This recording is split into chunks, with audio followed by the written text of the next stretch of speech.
But I think the development of full artificial intelligence will spell the end of the human race. It's a flying object, and we don't know what it is. I would hope somebody is checking it out. It was a rocket or whatever, but incredibly fast, opposite direction. It was too fast to be an airplane. I'm glad the Pentagon is looking at this, because if it poses a threat, I want them on top of it. Well, the craft generates its own gravitational field. So you said there's lights in the sky? The internet has become the command center for criminals and terrorists. 911, what's your emergency? I need help, please help me! Aliens won't let it happen. You know, that's what we're instructed to say. Roswell, Area 51. Alien kept deep under the ground.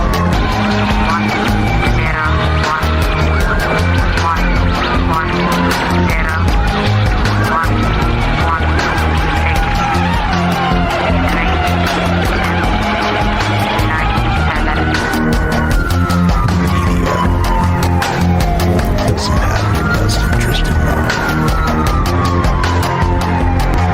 The government is self-serving. You're here for a reason.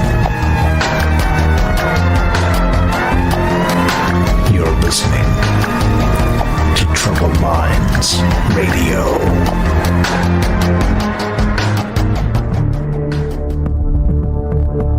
Broadcasting live from a secret bunker just off the extraterrestrial highway. Somewhere in the desert sands outside of Las Vegas. From somewhere in space-time, loosely labeled Generation X on planet Earth.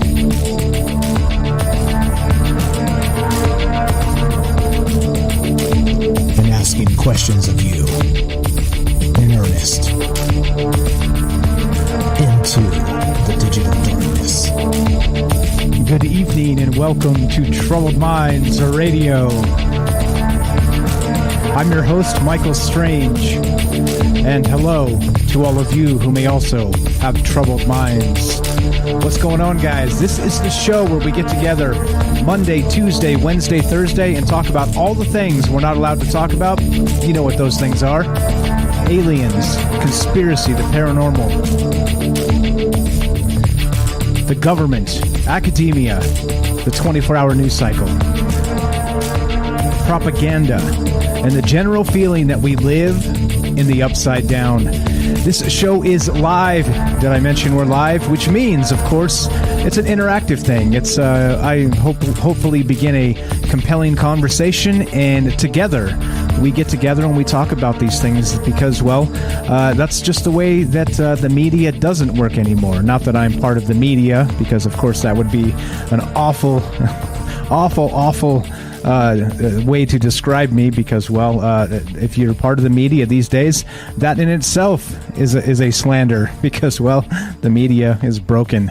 But point being, the reason I bring up the media here is when we talk about this stuff is because specifically the media itself is dishonest, and very much like I've said in the past, and it's true that if they happen to maybe interview you, or you have a take on something that's going on in the world, they will, interview you for 10 or 12 minutes, and they'll chop it down to about a 12-second soundbite, and you'll get the quick little portion just before the break where they've trimmed out exactly what they wanted it to seem like you said, right? That sort of thing going on. So instead of that, we're more like the anti-media, meaning that we get together and we talk about these things. And if you have an idea, if you have something you want to add to the conversation, well, nobody's going to cut you off immediately. Nobody's going to edit you out of context. Nobody's going to tell you what to say or what to think. And that's what the show's really about. It's about that among many other things. But that's one of the most important, is that with an open phone line and getting together and talking about these things, we're able to basically, cut out the middleman, as it were, cut out the censorship, and just talk. Which seems crazy, doesn't it? It just seems so crazy in this day and age that we're not even able to talk to each other. It's just without some sort of a censorship in the way, whether it's going to be Facebook taking down comments or YouTube taking down comments in real time in the chat, all this other stuff, right? It's all part of this this whole charade that's going on, where the world swears it's not into censorship, but every move it makes seems to be for more and more censorship, more and more thought control, more and more deploying the thought police, and that's what's going on. So yeah, that's what the show's about, and a long-winded way to say, yep, we got a phone line up. If you guys want to be part of the show, we are streaming on Rockfin, D-Live, YouTube, and Twitter. We are broadcasting live on the Fringe FM, and you can give us a call tonight. At any point, 702-957-1037. That's 702-957-1037. You can join the Discord at troubledminds.org. Just click the Discord link. It's right on top. If you need anything from Troubled Minds, we got new merch coming soon as requested. Folks have been wanting hats and shirts and other things, new designs, so that's coming. If you're looking for any of that stuff, you'll find it all on the one website, troubledminds.org, and the Discord link is right on top along with the phone number. So there's really no way around it. If you want anything from us, go there and you'll find the podcast, you'll find the shows, you'll find the YouTube channel, you'll find it all. And speaking of YouTube and the rest of the platforms we're streaming on, the way we do this is we read the chat as we go, as try and include part of the chat into the conversation. It's hard to do all of it because we're streaming in so many areas here, so many different platforms, but I do my best, right? Try and put it all together and make sense of what's going on, and that's the way it is. So if you got a good compelling comment, I'll read it and we'll get you on the show that way. But if you have to be on the show, the easiest way, the most efficient way is just dial the phone number, 702-957-1037. Okay, so the deal is this, right? As always, you guys know me, looking at news cycles. Got some help now. Shout out to Night Stalker. Shout out to lots of folks. Shout out to James from Salcedo Paranormal. Rohan out there. Shout out to a lot of folks that are sharing information on the Discord, and that's what this is all about. Sharing links, sharing ideas, sharing conversations, and we got lots of folks that are sharing good, solid, maybe paranormal type stuff, links or what have you, right? A lot of the more recent shows have come from the community, from people out there that care about these conversations and want to talk about this type of stuff. So, like I said, if you haven't joined the Discord, you're missing out on a whole lot. It is a chat client, it's free, and a voice client, and it does a whole lot more than that. Like I said, we are not sponsored by Discord, but it's one of those great programs that's really changed the way the World Wide Web works. Remember when it used to be called the World Wide Web back in the day, the WWW? Anyway, and also we have another chat room going on through Discord at fringe.fm/chat. I'm trying to read all of them at the same time. It's hard, but like I said, everything looks easier on TV, doesn't it? Okay, so as I'm looking at these news cycles, and I'm happy to say I beat the Night Stalker on this one by about maybe 2 days. He has been on the game and feeding me a bunch of stuff here that I'm like, wow, okay, that's amazing. I haven't seen that. But he shared this one last night, and I actually had this ready to go for a couple of days now. I almost did this one last night, but looking through some of the things with just spooky stories. I mean, I think it's a good time to get into that kind of that Halloween vibe. Many places out there are kind of cooling down just a little bit. It's time to get into that Halloween vibe a little bit. So we're going to try and mix more of this type of stuff in as we go. But as you know, it depends on what the news cycle brings us. We're going to keep an eye on that and try and keep it relevant to what's happening out there. Because for a number of reasons, one, to try and get ahead of this information and beat the competition, as it were. But also because you never know. Like we always say with news cycles, the truth is stranger than fiction sometimes, and so that leads us to tonight. So I have this article. We'll start here. This is actually from a website called Cabbos, CABBOS.com, and it starts like this. I'm going to link it in the chat, and you guys can talk about this and follow along and whatever it is you want to do. Send it to the trash file if that's what you want to do. But this is what kind of inspired me tonight to talk about this, and it's It's a doozy. It's a doozy. I'll read you this as we begin, and this is actually relevant to the news cycle because about 4 days ago, this hit, and they've explored this. So what is this? Well, let me explain. This is the legend of Barhut Well. Barhut Well, all right? And this is a sinkhole located in Yemen. And, well, of course, as all great sinkholes, it has a story behind it, or several stories even.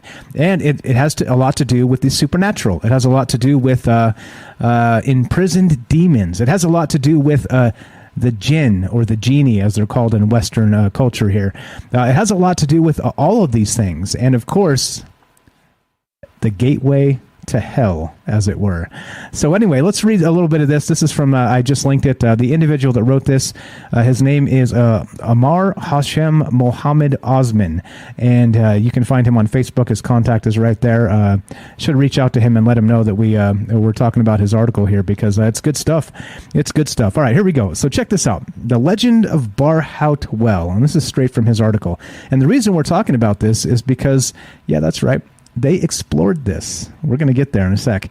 So Barhut Well is a sleeping legend in the vast wilderness of the Barhut Valley in Hadramout, Yemen. It's said to be the most hated spot in the earth to God, and from it will be the destruction of the world. And it has the worst water on the planet, which, of course, maybe for a number of reasons. We'll get to maybe some of those reasons in a bit here. Barhut Valley is a desert valley located in the region of Figuet, Figuet, in the province of Al-Mara.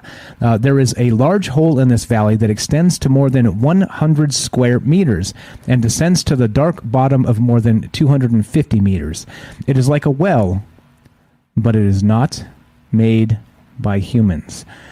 Some say that it was the jinn who dug this deep hole for one of the kings of the Himyarite who ruled the region in the old time to hide his treasures. Others believe that it was dug up to be a jail for the jinn who came out of control. The inhabitants of the region have many strange tales about the well, one of which tells us that the past people have been through a period of severe drought. So they tied a man with ropes and slowly lower him into the well to bring water. When they reached the middle of the well, he screamed in terror to lift him out. When they raised him, they found only half of his body. And there we go. That's how this begins. And again, there's more to this story straight from that article. We'll get to some of this as we go tonight. But supposedly in Yemen, it's called the Well of Hell. And there are many things here. There's local legends that actually describe using it as an imprisonment for the rogue jinn, as it were, the rogue genies. And of course, others have described it as the Well of Hell, as an entrance to the underworld itself, whether you want to call that Hades or hell or Tartarus or whatever the term you find appropriate for, well, the underworld. This supposedly is one of the spots where you can access, well, Charon the boatman, if we're talking Greek and Roman mythology, and Hades, and yes, so the rest of this stuff, right? So there's a lot going on with this. There's a lot of mythology, a lot of mystery, meaning that they've never actually got to the bottom of this well, okay? And so, notably and interestingly, until recently, the last week or so, there was an expedition to the bottom of this well to find out what was actually going on down there. And is this indeed a portal of sorts? Is this indeed an actual way to walk into the underworld itself? Well, we'll get to that expedition in a bit. But first, I want to tell you about On My Mind tonight. What's on my mind is a number of questions here. Specifically, if there is a hell, of course, which of course we deal in hypotheticals here anyway, but if there's a hell, or if you believe in the underworld in any capacity whatsoever, do you think it's possible that there's an entryway, a portal of sorts, that goes from the earth somewhere, very much like we're describing here, to this well of hell in Yemen, that actually can enter the underworld itself? kind of fascinating things to think about, and if so, let's go with that and say that let's like I said, we always drink a healthy dose of the maybe juice on this show. So let's take a hefty swig of the maybe juice and say, sure, fine, maybe. But then what happens? Do you think it's an actual as the actual mantle and core of the earth are known to be, well, fiery, like you would expect hell to be, right? Is it like a physical hell? Can you actually walk through these gates and become, once you cross, of course, the boatman and give him his 2 coins that might cover your eyes, you end up crossing a river, the river Styx of sorts, and end up in Hades or the underworld or hell itself. Is it possible that somewhere here on Earth that there is an entrance to the underworld? And that's kind of what's on my mind tonight, specifically. And if so, what's down there? There's lots of mythologies and the world over that have maybe picked out spots in the world where they describe exactly something like this: a portal to, or an entrance to, hell itself. And in this case, it smells like sulfur. Sulfur. And they say it's got the worst water in the world in this area. And we'll get to that as we go tonight. But that's what's on my mind. What do you guys think? As you know, this question, the questions I have and the conversation is really an open-ended, non-linear type of thing. So if you want to take this to what hell may or may not be, or you think that portals exist, or, maybe this isn't the entrance to hell, it's somewhere else, or if I'm just being silly and you're like, come on, Michael Strange, get out of here. That's cool too, because, again, it's about a good conversation. It's about stretching our mind and considering all the things that may or may not possibly be. And that's what this show's really about. So it's a sinkhole, all right? And it's been around for hundreds of years, maybe even thousands of years. And it's been described as being built by the jinn, being dug by the jinn initially, the genie, again, in Western culture. And it's the well of hell is what they're calling this. And so I don't know. And so let's go to the article in question here that actually is more current and actually brought us to exactly where we're at tonight, talking about this and thinking about this. The well of hell, sinkhole in the Yemen desert. I'm dropping the links in the appropriate places if you guys want to follow along and be part of this. And this is the thing. Let's see. Let's drop it all in. Yeah, what's up? Ronald says, have they tried sending a camera into it? And I believe so. I think the problem with that was it's too dark, and there's only like a very short portion of time where they have the sun shining into this hole, so they can't really. So I guess you can see at the bottom of this hole, you can see some vegetation growing down there, and that's kind of it. They don't really know what's going on. But what's up? Matt says, don't mess with the jinn. We'll get into the jinn tonight too, if you guys want to talk about the jinn specifically, or whatever, right? Is this a place where they trapped the jinn, a place where they locked demons in? You tell me. I have no idea. But here we go. This is from livescience.com, and it goes a little something like this. Cavers discover snakes and waterfalls inside Yemen's infamous well of hell in world first descent. So recently they actually were able to climb down there and figure out what the heck is going on. The subheadline, this is from 4 days ago. Many local people believe the enormous pit is a prison for genies and a gateway to the underworld. Oh boy. It gets my mind going in a number of ways, right? Again, Charon the boatman, Persephone and the queen of Hades, the pomegranate seeds and the seasons, and lots of things, right? Lots of things going on with portals to hell and mythology, and I'm sure tons of them that I'm missing here because, you can't know it all, can you? But let's read some of this. Again, this is from Live Science. Cave explorers from Oman have become the first individuals to descend into the bottom of the 367-foot deep well of hell sinkhole in Yemen, which many local people believe is a genie-infested gateway to the underworld, according to news reports. The natural sinkhole, officially known as the Well of Barhot, has an eerily circular entrance that spans 98 feet in diameter and is located in the middle of the desert in Al-Mara province in eastern Yemen, close to the border with Oman. Amateur cave explorers have entered the sinkhole before, but until now, nobody was known to have made it all the way to the bottom. And of course, I guess we can include the amateur sinkhole individual that they lowered down to get some water back in the day, and they once he started screaming, they brought up half his body. Yeah, I guess we can include him in the list of amateur explorers that explored this hole, this sinkhole, as it were. Okay, so last week, a team of 10 explorers from the Omani Caves Exploration Team explored the well of Barhot using a pulley system that lowered 8 of the members to the bottom while the remaining 2 stayed at the top. A small crowd of intrepid spectators gathered to watch the event, despite local fears surrounding the sinkhole. A video of the explorers descending into the cave was shared by the BBC. Ah, the BBC. Don't we love the BBC? Propaganda all the time. Love those guys. Don't get your Brexit news from the BBC, by the way. Pro tip.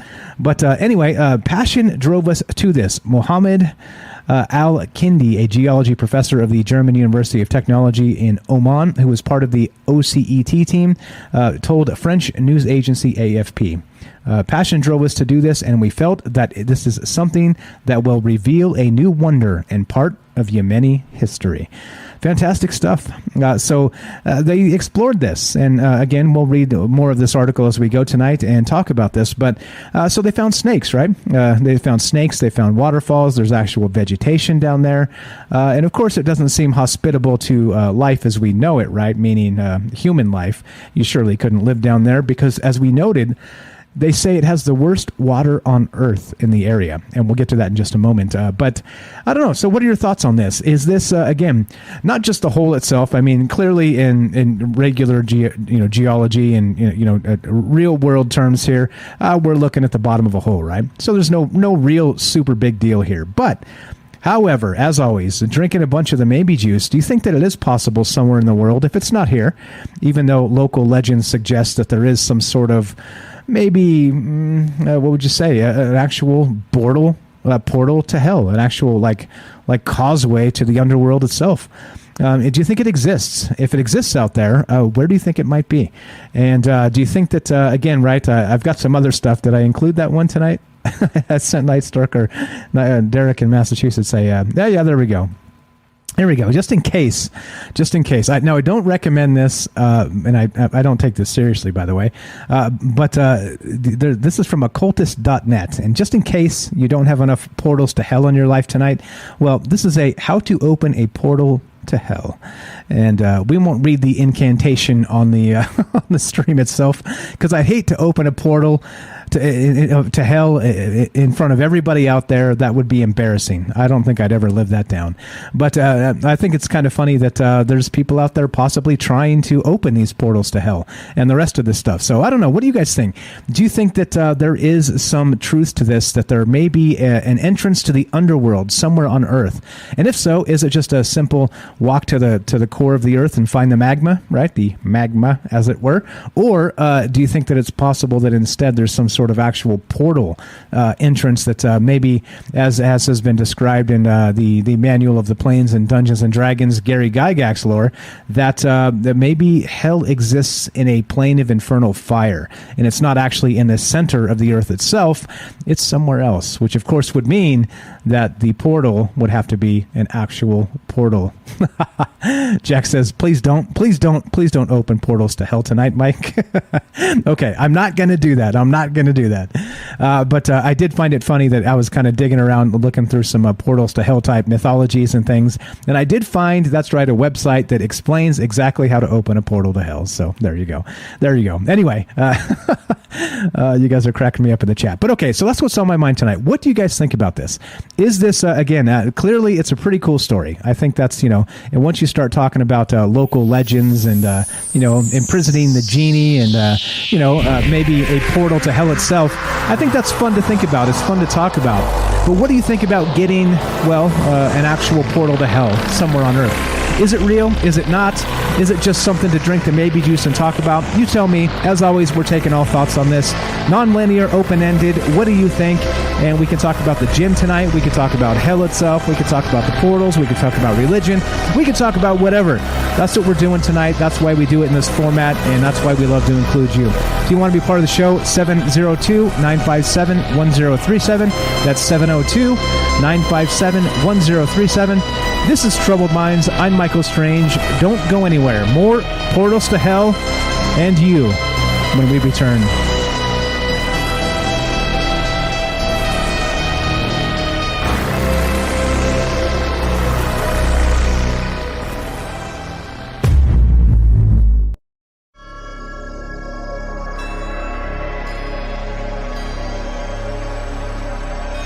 All right, welcome back to Troubled Minds. I'm your host, Michael Strange, and we are streaming on Rockfin, DLive, YouTube, and Twitter, and we are broadcasting live on the Fringe FM.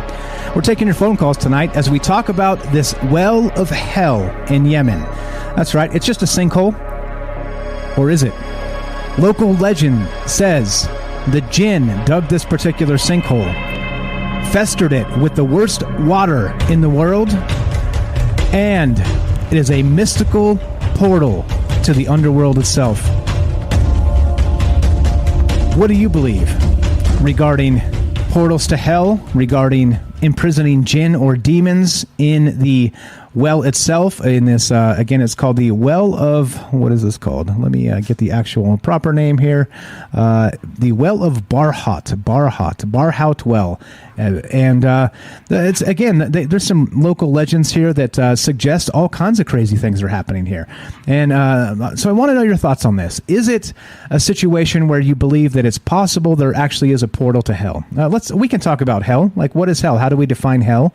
Right? Some people have described it as a state of mind. Some people have described hell as, well, maybe we're living in hell and we're already there. And other people have described it as, kind of like that Dungeons and Dragons version of hell, where it's not really part of the earth itself. It's you need a portal to get there and to pass over into some other realm, some other dimension. But that's where some of these tales come from. It's pretty good stuff that you have these local legends that describe these holes in the ground, these sinkholes or whatever they happen to be. Actually, let's get a picture of this sinkhole. Here we go. Let's put that up on the stream, and you guys can check this out. There's a good photograph of what this actual sinkhole looks like, so you can see the scope of this thing. It's pretty large. It's not like you'd expect. It's big. And is there something down there? So they did do an expedition just recently, and they found, as they stated in the article, they found some snakes. Right? Indiana Jones, snakes. Why did it have to be snakes, right? This is not going to be Indy's favorite place. But snakes down there. They've got, again, some waterfalls and some flowing water, which is a good thing, except they say that it's the worst water on Earth. And we'll get to that as well. You may be surprised at what that means. It's not just, well, this water tastes bad. Yeah, you'll see. Maybe there's something to this. Something a little more supernatural, let's say. A little more fictional, maybe juice type stuff. But anyway, looking to hear from you. 702-957-1037. That's 702-957-1037. Troubledminds.org. Click the Discord link and get in here, and we'll put you on the show. Easy as that. Okay, let's go back to this other article here. The cavers. This is from livescience.com, and they're actually exploring this cave, this well of Barhot, and it's again, the local legend says it may be a portal to hell. Others say that it exists because the jinn dug it centuries ago. Others say that they used it to imprison the rogue jinn or genie and put them in this hole, and that's why it stinks. By the way, it does smell bad when you walk up to this hole, and what is it? It smells like sulfur. That's right, sulfur. You guys know what that means, right? So we can get into that as well. But here we go. Let's read a little bit more of this. So the explorers reported finding waterfalls, snakes, dead animals, stalagmites, and cave pearls. But unsurprisingly, they did not find any genies or a doorway into hell. Isn't that a shame? So it kind of makes me think, right? In terms of if you had a doorway to hell and an actual area where this was maybe said to be. And of course, we're talking about folklore, we're talking about mythology, we're talking about this type of stuff. Like I said, healthy dose of the maybe juice. That's what we do here. Do you think that a portal to hell would simply just be open for anybody, any intrepid explorer, as they like to say, to just kind of wander through and poof, you're in Hades, or is it? You think that maybe there's some sort of a ritual incantation that needs to be uttered in the darkness to make this happen? And that's again, that's the type of thing that's on my mind. I don't know if, like I said, I'm not into the magic arts, as it were. I'm not a practitioner, but I do enjoy the thoughts of the occult and this type of stuff, because there are people that claim it's real. There are people that claim they cast spells and actually do the rest of this stuff. So who am I to say? Who am I to discount that and say that people must be insane or wrong or different or whatever it is, right? I'm just one person too, just like everybody else. And so I don't know. Is this a compelling thing to you? I like that Night Stalker says the portal to hell possibly guarded by serpents here, snakes guarding, serpents guarding the gates of hell. Yeah. So here we go. Let me put that photograph back up. There we go. There's the well itself. The Well of Hell, they call this, in Yemen. So you guys tell me, is this again one of those things that's really just kind of an oddity of geology or whatever this happens to be, or do you think that this is something else entirely? With all of the again, it smells like sulfur. Right? It smells like sulfur down there. We'll get into why the water is the worst in the world in this well itself, but is it something more than meets the eye? I think that's the question tonight. And do you think that's even possible? So as you know, we are taking your phone calls on that. So let's read a little bit more from this. This is again from Kobos.com, and this guy wrote up a fantastic. He visited the well, actually. So I think that's the best part here. Is this guy was part of the not part of the expedition, but he visited the well a ways back. And this is again from Kobos.com, and he continues here. So there was also talk about a sheep shepherd who put her baby near the well, and the child disappeared in the blink of an eye. And that includes, of course, when they lowered somebody down in a time of drought centuries ago to get some water and bring it out from this well. And the person they lowered down got about halfway down, attached to ropes, of course, and he started screaming for help. And what did they do? Of course, they brought him back up. And as the legend goes, they only brought up one half of his body, like something down below took a bite out of the man. So there we go. So we have not just stories like this that go back dozens or hundreds or even thousands of years. We have a weirdness to this where somebody put their baby down near the hole and it sucked them in. So it has some sort of maybe like the Sarlacc pit in Star Wars, if you guys remember that from Return of the Jedi. Maybe it's got a tentacled monster down there, a la Cthulhu or something, that maybe when just the right sunlight comes or doesn't come, it maybe crawls out of the hole seeking babies. What's up, guys? All right, here we go. So here we go. There's more from this article. Pretty good stuff. This is the type of stuff I love regarding the world because it's so rich in history and stories and things like this that right, like you could spend a lifetime learning all this stuff and still kind of really only scratch the surface. But here we go. So this is all right, I talk of the shepherd who put her baby near the well, and the child disappeared in the blink of an eye. There's a hadith of the Prophet Muhammad that says, the best water on the face of the earth, Zamzam water, Zamzam water, I don't know how to say that, Z-A-M, and the worst water on the face of the earth, water in a valley of Hadramout named Barhot, the water is black and stinky. Black and stinky. What's going on with that? We got some black oil situation kind of seeping out of the bowels of the earth here. What's happening? Why is the water tainted? Why does the area smell like sulfur? Why are there legends equating this to the jinn and people losing their babies and lowering this man in and bringing half of him back out again? And, of course, tales of this being possibly an entrance to hell. You tell me. So there's more. It is said that this deep well produces foul odors and toxic fumes at times. Its bottom can't be seen because of the extreme darkness, but when the sun is completely perpendicular to the crater, the viewer is surprised by the presence of green vegetation, which adapted to life in that toxic atmosphere, and that dirty water. So from personal experience, this individual did go. This is cabos.com. He says, I have performed compulsory military service in a camp near the area, in the desert of the empty quarter, he calls it. And he says this: there was an ordinary well dug to provide the military site with water.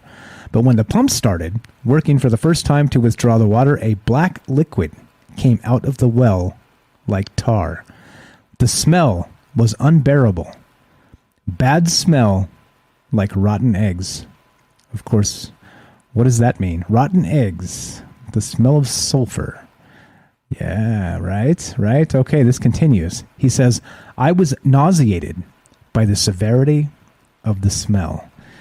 No one could use the water for at least 12 hours as the odor subsided and black matter was deposited on the pond walls where water was collected. Nevertheless, he says, I swear that I was unable to sleep from the smell on my clothes and my body odor after washing with that water. They told us that the water contains sulfur and other impurities that give it color and smell. It is certain that this well is connected to the same source that feeds the water of Barhot well and contains the same characteristics. And it actually is, in his opinion, the worst water on the face of the earth. So I think it is notable, interesting, lots of things here where you have this sulfur smell, right? They say sulfur is in the water. And, we've got stories of maybe a jinn or a genie dug the hole here. They say they've used it to imprison rogue genie or jinn over the centuries, this particular well, the well of hell. And, like I said, it smells like sulfur. Rotten eggs, right? And what is that about?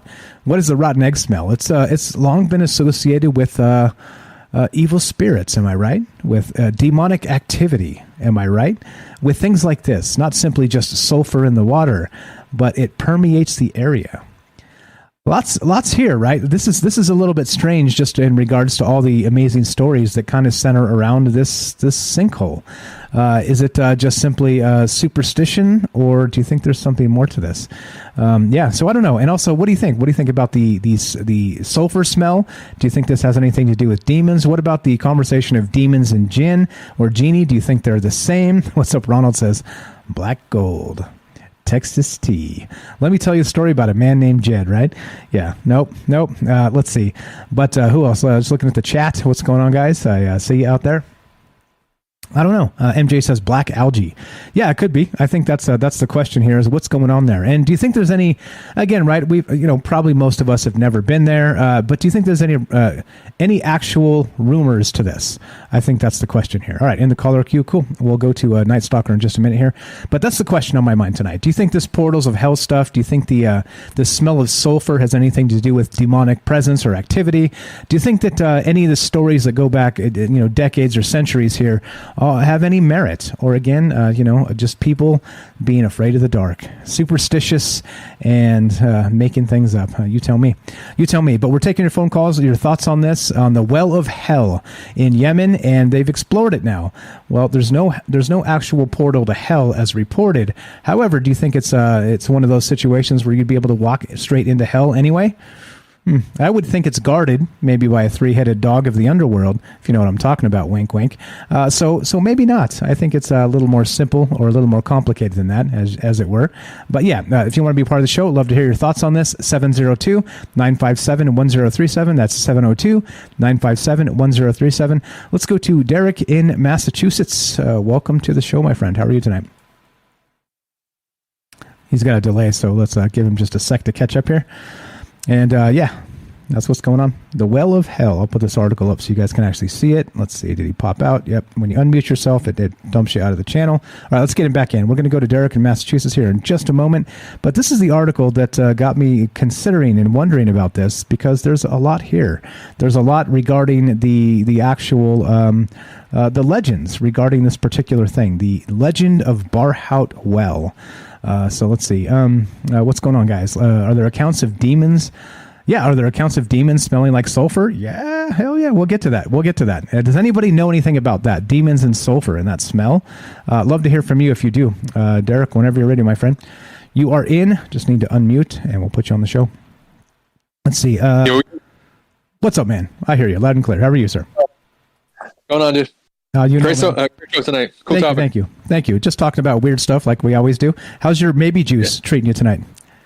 Oh man, I'm actually drinking I'm a sucker for new sodas. I know it's terrible for me, but I'm drinking a Mountain Dew Voodoo.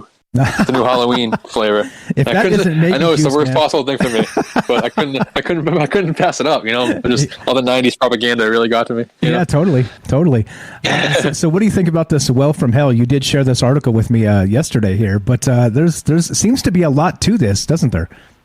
Oh, big time. Anyone who knows me knows I'm really into the whole portal idea, especially in connection to like rivers and springs and wells and like water in general.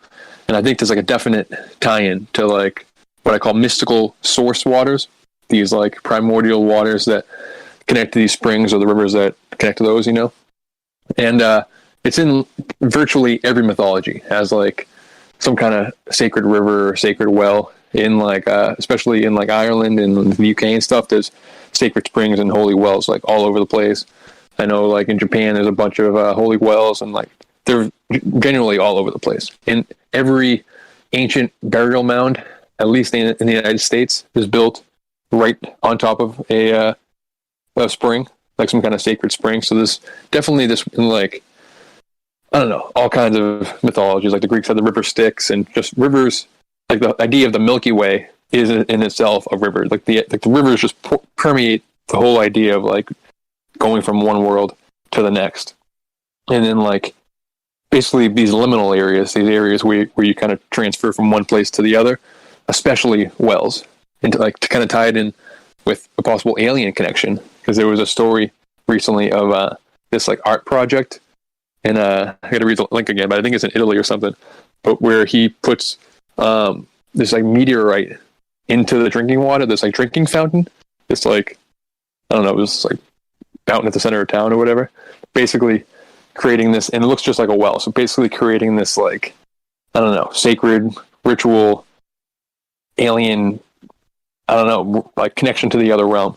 And like the Roswell, which is like the pinnacle of UFO stuff, is based on Rosewell. So the idea of like contacting entities via some kind of portal to another realm. I'm rambling, so you're okay. Quick. You're okay. You're good.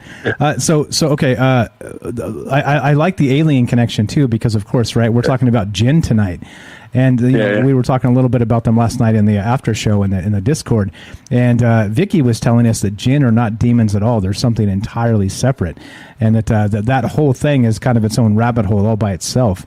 You have any thoughts on why it may smell like sulfur, and if there's some kind of maybe demonic activity related to that? You've heard that before, haven't you?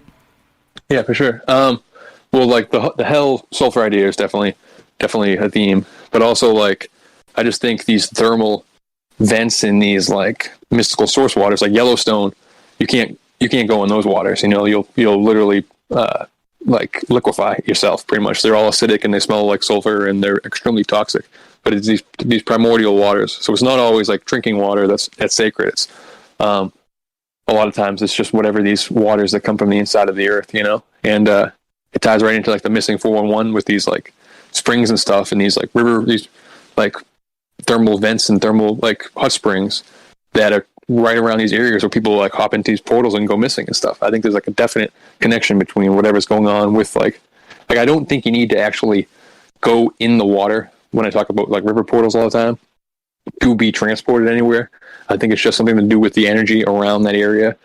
I'm not actually sure that the science behind it, but it definitely seems to be a theme. And it's like beyond just like jinn too. Like jinn might not be a negative entity, but this like water portal idea is like with all kinds of stuff, with like fairy lore in like the British Isles and stuff. Like these like fairy forts and these like fairy springs that are always tied to it with these like creeks and stuff, or elves, or like trolls, the bridges that like you have to pass through because they're on top of the river. It's really permeates through everything. And then the Tartarus thing you're talking about, how like the in like Greek mythology and Roman mythology, I think like the river Styx, where you get to like get on the boat to go to the underworld, and then which is like separate from Tartarus, which is where they trap the Titans, you know.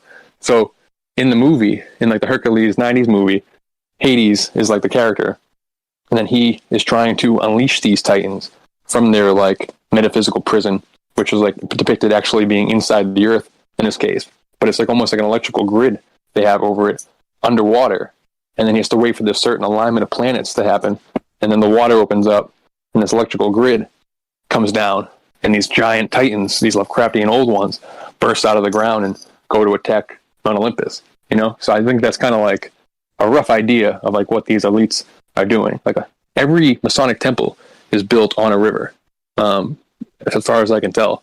And that's like what Freeman told me when I was on a show that one time, because I was talking to the river portal idea. He's like, yeah, every Masonic temple is built on some kind of river. And I know Jay talks about his temple being like on the convergence of two rivers. And it's like, seems to be the case that whoever these elites are trying to open the portals know that there's some kind of weird water connection. Right, like, coincidence. It's no coincidence. Right? Yeah, it's no coincidence that like Raytheon and CERN and NASA and all these places are built on rivers, you know? You would think like, I don't know, places in the middle of the country that don't have waterfront areas, you'd think like the rich people would be snatching up to like have a great view, but instead it's like places that you might think would be trying to open portals are the ones that have the property on the rivers, you know, right. and springs and et cetera, you know? Yeah, exactly. And regarding the actual portal to hell there, do you think that's a real thing? Do you think, so let's just say that it is for conversation's sake. Okay. I seem to think that if this was maybe an entrance to the underworld itself, you know, like we said, Tartarus or Hades, two different things, but there's going to be a three-headed dog guarding, right? Something like this. So like you would have to do some sort of incantation, right? You have to be invited or something. I don't think you could just accidentally stumble into hell, can you? Yeah. I think the way I visualize it in my head is like it's a natural system of like natural window areas, portals, places where the worlds connect, stargates, whatever you want to call them. And then people can slip in and out of those things. And I think that they do open up, they pop open. Kind of, there is some kind of pattern to it, which like the ancients, by observing their surroundings for thousands and thousands of years and possibly getting information from elsewhere, figured out that pattern. And I think that information is hidden from us. The general public and the elites have it, and they know where these portals are. They have all this land under their custody in some capacity, whether like tangentially or direct, and they know when they're going to open, and like the major ones and stuff.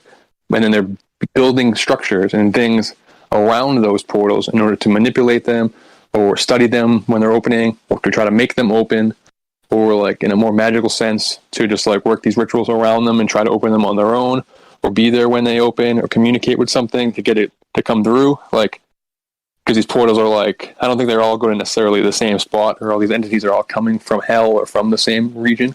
I think like aliens and UFOs can come through these portals. I think it's like how the whole cosmos connects with each other, and that like these rituals are to call something to come through the door, but they're not necessarily creating the door itself. So they have to like go to these doorway regions, which I think are like in varying degrees all over the place. Like some major ones would be like the pyramids and Stonehenge and like some military bases and like Area 51, that kind of stuff. But like, I think that minor ones would be like just in reservation areas and just literally all over the place, you know? So I think you can slip in and out, but I think like if you're going to do a ritual, you want to go to these crossroad areas, these areas where the realms connect with each other, marshland, where like the water and the land meet, or a well or spring, these liminal areas where these like doorways are. To work your magic, to open the door, to contact something, to ask it to come through the door, et cetera, you know? Gotcha. Okay, cool. Really great stuff, brother. I appreciate the call. You're the best. Derek in Massachusetts is the Night Stalker. Inspiring shows every night. Thanks, my man. We'll talk to you soon. Right, dude. Thanks, bro. Have a great night. There you go. You guys want to be part of the show? We're talking about portals tonight. Again, it's because of this well of hell, this an actual well that exists in Yemen, and it's long been rumored to be the actual portal to hell itself. There's all kinds of different mythology and folklore regarding people dying around it, babies getting sucked in, and more. So you tell me. Great stuff from Derek. A great call, and looking to hear from you. Do you think this stuff could be real, or do you think it's just a bunch of people making up some crazy stories to tell in the dark. If you want to be part of the show, looking to hear from you again, 702-957-1037. This is Troubled Minds. I'm Michael Strange. Don't go anywhere. More after the break.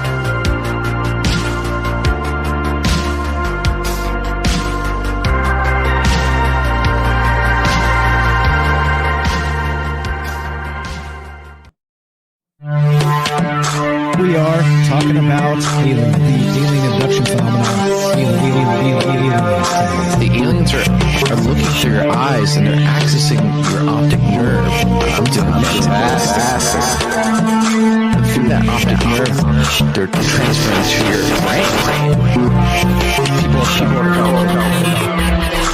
People are random images as they traverse neurons in the brain. All right, so maybe, and they also feel them planting. Broadcasting live from a secret bunker just off the extraterrestrial highway. Somewhere in the desert sands outside of Las Vegas. From somewhere in space-time, loosely labeled Generation X on planet Earth.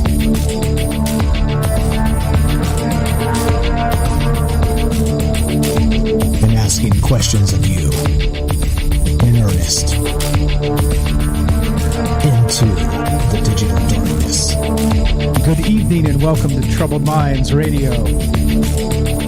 I'm your host, Michael Strange, and hello to all of you whom we also have troubled minds. This show's live. We're streaming on Rockband, D-Live, YouTube, and Twitter. We are broadcasting live on the Fringe FM, and we're taking your phone calls. If you want to be part of the show tonight, 702-957-1037. That's 702-957-1037. You can also join the Discord at troubledminds.org. That's the official website. Phone number is right there on top of the website. The Discord link is right there on top of the website. Everything you need, troubledminds.org. We're also running another Discord chat channel, voice channel, over at fringe.fm/chat. Get in here. Come talk to folks. Come be social. Just because they got you perpetually locked down doesn't mean you can't use the internet to make friends. Well, they tell us we can't do that, do they? They tell us that we're supposed to hate people. We're supposed to fling digital poo at each other. We're supposed to tell people they're wrong on the internet. Well, we don't have to do that at all, do we? We can use the internet to make friends. Figure that out. And what we're talking about tonight is, of course, portals to hell in some capacity. And there's this article that just came out, and there's a folklore. There is a mythology. There are tales of this particular sinkhole in Yemen that has been, for the longest time, been rumored to be used to imprison genie or jinn, as they're known in the East, there in the Middle East, or this was actually a sinkhole dug by genie or jinn, and this was actually maybe more recently used as a prison. I don't know. I mean, like, this is kind of crazy stuff. They call it the Well of Hell, and including, of course, the term comes from, they think that it's an actual gateway to hell itself, to the underworld. And that's what we're talking about tonight, just kind of considering the mythology, the folklore, and of course it's in the news, and which is pretty amazing, because not only do we have these scary tales of old discussing things like the shepherd that put her baby in the vicinity of the sinkhole and it actually just swallowed the baby up. We also have other ones where there was a period of extreme drought and they lowered a man down to get water from this particular sinkhole, and halfway down he started screaming, and so they brought him back up on the ropes, and only half of his body returned. So there's something happening where there's something happening here, and again, right, is this all old just scary stories to tell in the dark, as it were, or do you think there's something to these tales? And that's sort of what's on my mind tonight. And again, many other tales of there's stinky water down there. The entire region reeks of sulfur around this hole, which we've talked about has maybe demonic connotations here with demons and the smell of sulfur, things like this. I don't know. It seems like there's a whole lot going on with this thing, and they just recently explored it. So that's the cool part, and that's why it's in the actual news cycle itself, and why we found it, why I found it, why Derek found it, and because it hits the news cycles, and this is pretty fascinating stuff if you ask me. And there are mythologies to suggest that there are portals to hell, portals to maybe Hades, right? The story of Persephone and Hades, and the pomegranate seeds and the seasons, and right those type of myths that kind of have just been around for a long time. That there is some way to access the underworld itself from Earth. And so that's what we're talking about. That's what I'm thinking about. And I'd love to hear your thoughts on this. You don't have to be religious or believe in Greek mythology or any of the rest of that. Just do you think it's possible that there's some sort of portal going on down below in this sinkhole in Yemen that has been rumored to be the gateway to hell? And we're taking your phone calls. If you want to be part of the show, 702-957-1037. That's 702-957-1037. We got James and Daryl ready to go. Let's go to Daryl. We're going to do ladies first. Hang tight, James. We'll be right with you.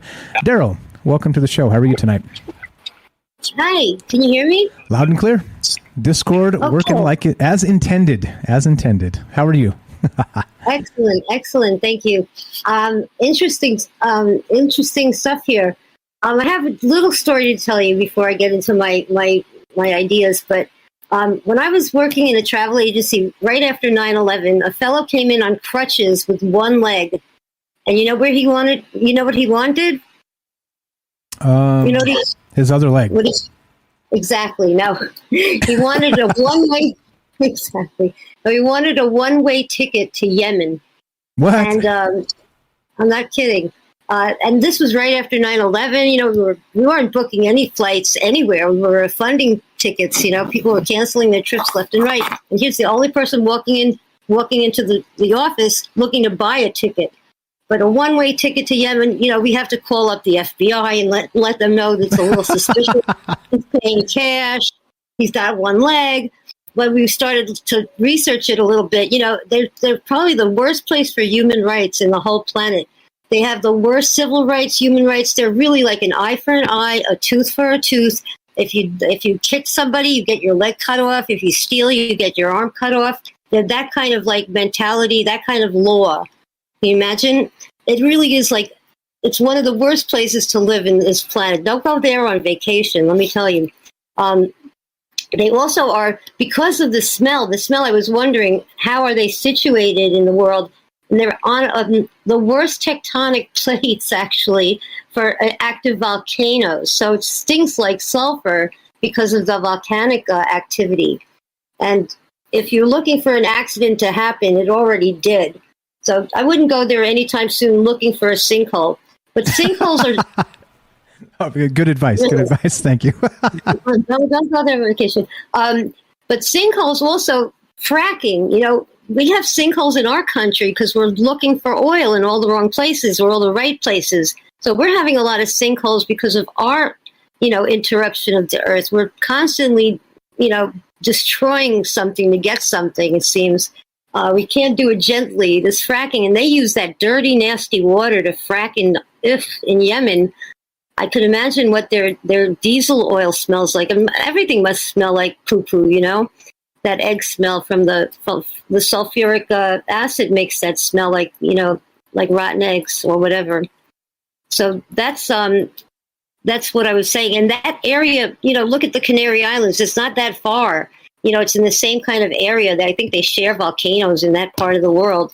And that part of the world's always been very unstable. And when you have that kind of instability, you have a lot of mystical things going on. You know, things that could survive in that temperature are definitely out of this world.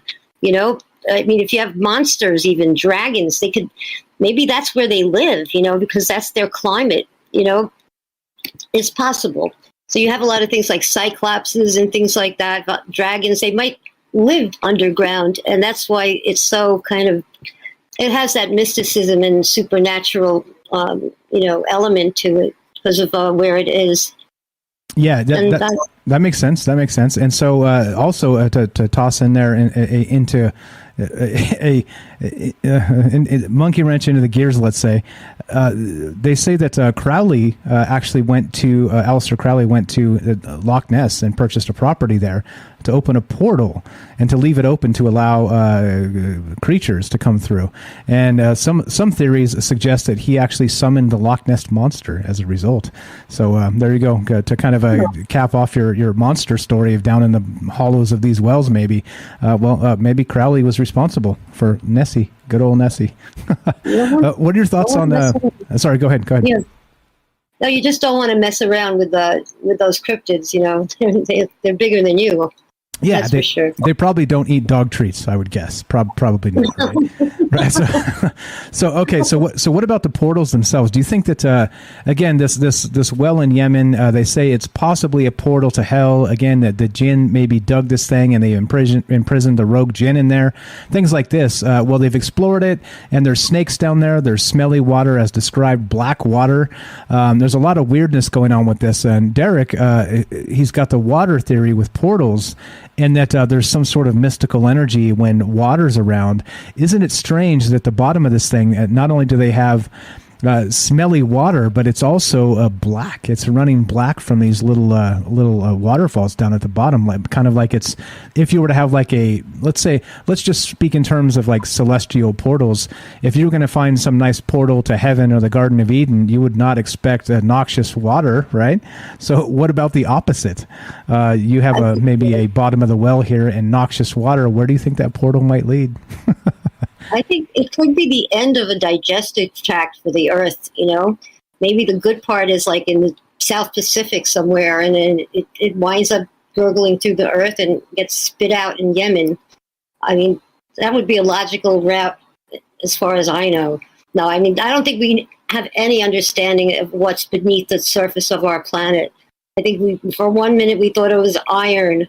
Now that you know, it's not really sure anymore. Maybe it's not. Maybe it is some kind of, you know, maybe it is the gates of hell. You know, we think sometimes that our sky that's where we're going to go. That the heaven is real, and maybe hell is real, and we're just living on top of it.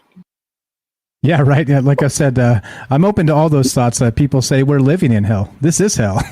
I don't know about that. Life isn't that bad, if you ask me. But yeah, I don't know. I think when you look at some of the rich mythologies behind some of this stuff, the folklore in the area, I think there's something to this. And I think clearly, if you're found like a portal area, right, the portal's not going to be open.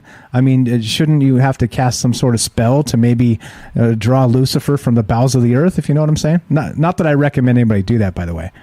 Yeah. I think there's more appropriate portals to choose from, like maybe, in those ranches in Utah, in Nevada, wherever. I think there's more appropriate. Bermuda Triangle is a little better. I think Yemen is like probably the last choice, perhaps because of all that nasty activity there. It's just been, it's geologically, it's a very sore subject, with the plates moving. I mean, they're going to see any disaster that's going to happen will probably originate there, I would imagine. Yeah. You see some kind of negative activity. I hope you don't pick that portal to go somewhere. I think you've got to see your travel agent, see a good travel agent, and then they won't send you there. They'll send you a nicer place. So again, so that at the bottom of this sinkhole in Yemen, right? They call it the well of hell, and I want to keep stressing this because it seems to me that there is a connection between the smell of sulfur and demons or evil spirits. Have you heard that before? Oh yeah, for sure. But, maybe it's all due to this, the volcanic activity, that it's definitely, if you've ever been to a sulfur island or a volcanic island like Hawaii or St. Lucia, I mean, they have these wonderful waterfalls, but then, you have to go through this sulfur smell to get to these gorgeous places, It smells like hell. It smells like, what? Actual hell. It really does, but sometimes there's paradise at the end of that hell. But I don't know where the paradise is in Yemen. I feel very sorry for the people there, It's I think it would be ground zero, in my opinion, for, any kind of portal to hell. That would be a good start, Avoid at all costs. Do not pass go. Do not pass go. Do not collect your 250 whatever the monetary system is. Don't do it. Okay, so fantastic stuff. Anything else while we got you on the phone tonight, my friend? No, I think we all got to think good thoughts. And science, like I said, science, like I didn't say it, but I'm saying it now, and everybody's been saying it. You have to have two sides to the story, you know. We don't know what science is. We don't know, you know, what's real, what's not real. Things are changing all the time. I mean, the one thing you can count on is change. So just keep that open mind and hopefully positive thoughts. Amen. Amen to that. Thank you, Daryl. Appreciate the phone call. Thank you for the positivity. I think we need it in these trying times. Have a great night. You too. Thanks a lot. Thanks a lot. There you go. That's Daryl in New York. Great stuff as always. If you guys want to be part of the show, we're talking about the Well of Hell in Yemen, which of course smells like sulfur. It's got snakes down there. They've actually finally spent an expedition party and sent them down in the bottom of this thing. And well, it's as described. Everything except, of course, the jinn or the genie that are in prison there, and everything except the portal to hell. So looking to hear from you. 702-957-1037. That's 702-957-1037. Let's go to Jennifer in Missouri. Welcome to the show, my friend. How are you tonight? Hey, how's it going? Pretty good. I think the phone should be working. Can you confirm? I hear you loud and clear. Yeah, it's working all right. Nice. Yeah, there was no delay. Hardly Awesome. at all. I love it. I love it. So what are your thoughts on this? Is this fascinating, or is this smack your face, Michael Strange? Try again. No, this is good. You know, I mean, everybody knows if you were walking through a field or a desert or a jungle and you come across a giant hole, the last thing you want to do is stay around it for any length of time. I mean, that's just a terrifying thought, you know, just a giant hole, especially like sinkholes. You know, if they know it was a sinkhole, like that it came from like the ground just falling in. Yeah, so that's the geological theory, but again, the mythology says that it was dug by a genie or a jinn. So, yeah, but it's supposedly a proper sinkhole, yes. Okay, so, you know, it makes me think about ley lines. First off, you know, like the Earth has, it's covered in ley lines, and then you have, you know, all rituals and stuff and magic are done facing east, typically, a lot of times, depending if you're trying to, you know, connect with the Earth's magnetic field. All of the old, big, major landmarks and sacred spots are put onto ley lines because they're rooted somehow, you know, underneath the Earth's surface. There's something going on under there. A lot of theories about what it might be. If you talk about the idea of hell, I think, you know, you have all the ancient gods and their demons and everything that were locked by some other beings down in those spaces. And they want out of there, of course, because they weren't there before. So people do rituals to open those portals to release these beings out, you know, for all kinds of reasons and purposes. So people have gone, you know, people who do occult things follow these ley lines. They go to places that they think might be a portal or a gateway where the thing was put in the ground or where the beings were put, you know, I guess underneath the Earth's surface. The manifestation of that might be the hole, you know, on a physical level. And so if these beings, jinn or the old gods or the demons that may have been conquered by an incoming force of some kind, may be trapped down in there. It's possible. And I guess you wouldn't see anything manifesting on the surface except for all these symptoms of kind of grossness and mysterious things. Like I heard something about like a baby went missing. And then, so I don't know about that. I mean, I don't know. It depends on your take on what you think about the jinn, and what you think about demons, and what you think about these old gods, and what it might do to them to be in that kind of place. So I'm not going to say a positive or negative about it because I'm not sure, you know, speaking broad strokes here, but I don't know. That's a giant.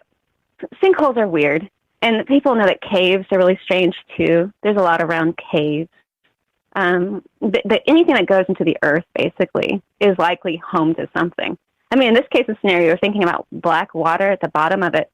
I just picture something like definitely like a creature of some kind coming out of it. Like it sounds like a movie or something. It does. But I don't know. That's kind of my take. Yeah. So just So, go ahead. Sorry. No, I wanted to hear what you said. Okay. So just so regarding the whole portals and this type of thing. So if it is right, it's long been described that this sinkhole is actually some sort of portal to the underworld, and not only that, they say that probably is right. Well, so my thought. I said this a couple times, and I think this is again, I'm no expert on this clearly, but if there would be some sort of portal system in this area with like the black water down there, like we've talked about the black goo and things like this on this show, right? It seems to be a harbinger of maybe like a dirty portal of sorts, like one that goes to, it does go to Tartarus, or it does go to Hades itself, or something like this. Whereas if you had something go to the other side, go ahead. Tartarus was a giant pit in Old Jerusalem region near Golgotha, that Skull Mountain where they crucified Jesus of Nazareth.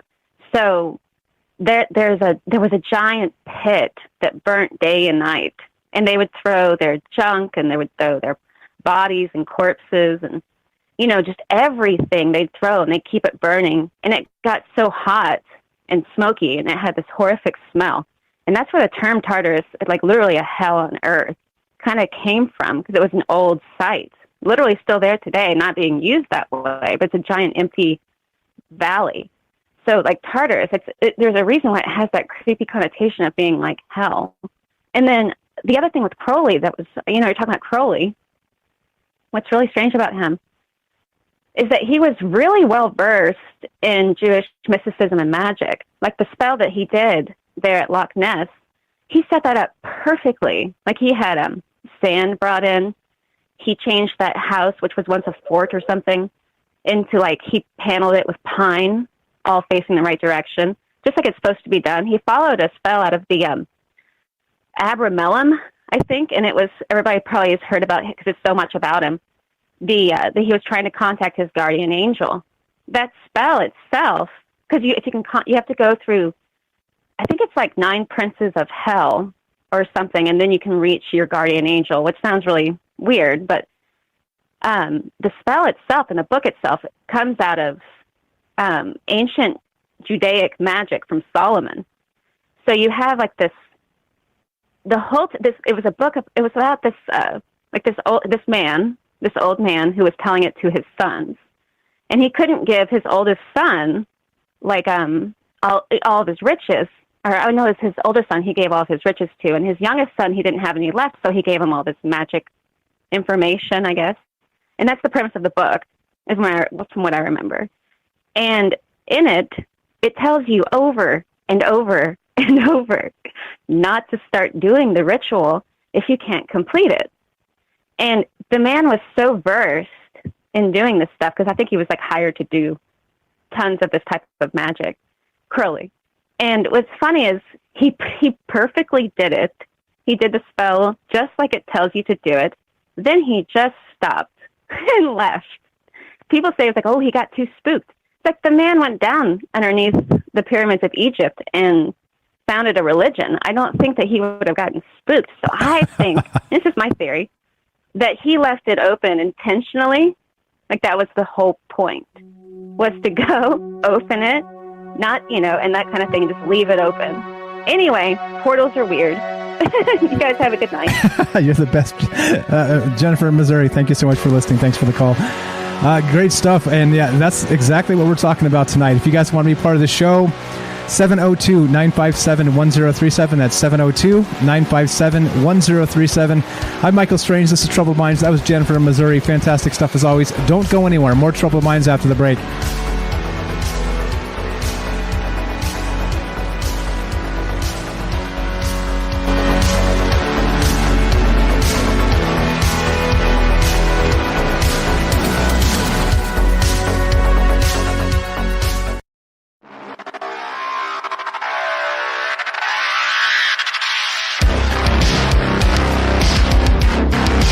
right, welcome back to Troubled Minds. I'm your host, Michael Strange, and we are streaming on Rockfin, DLive, YouTube, and Twitter.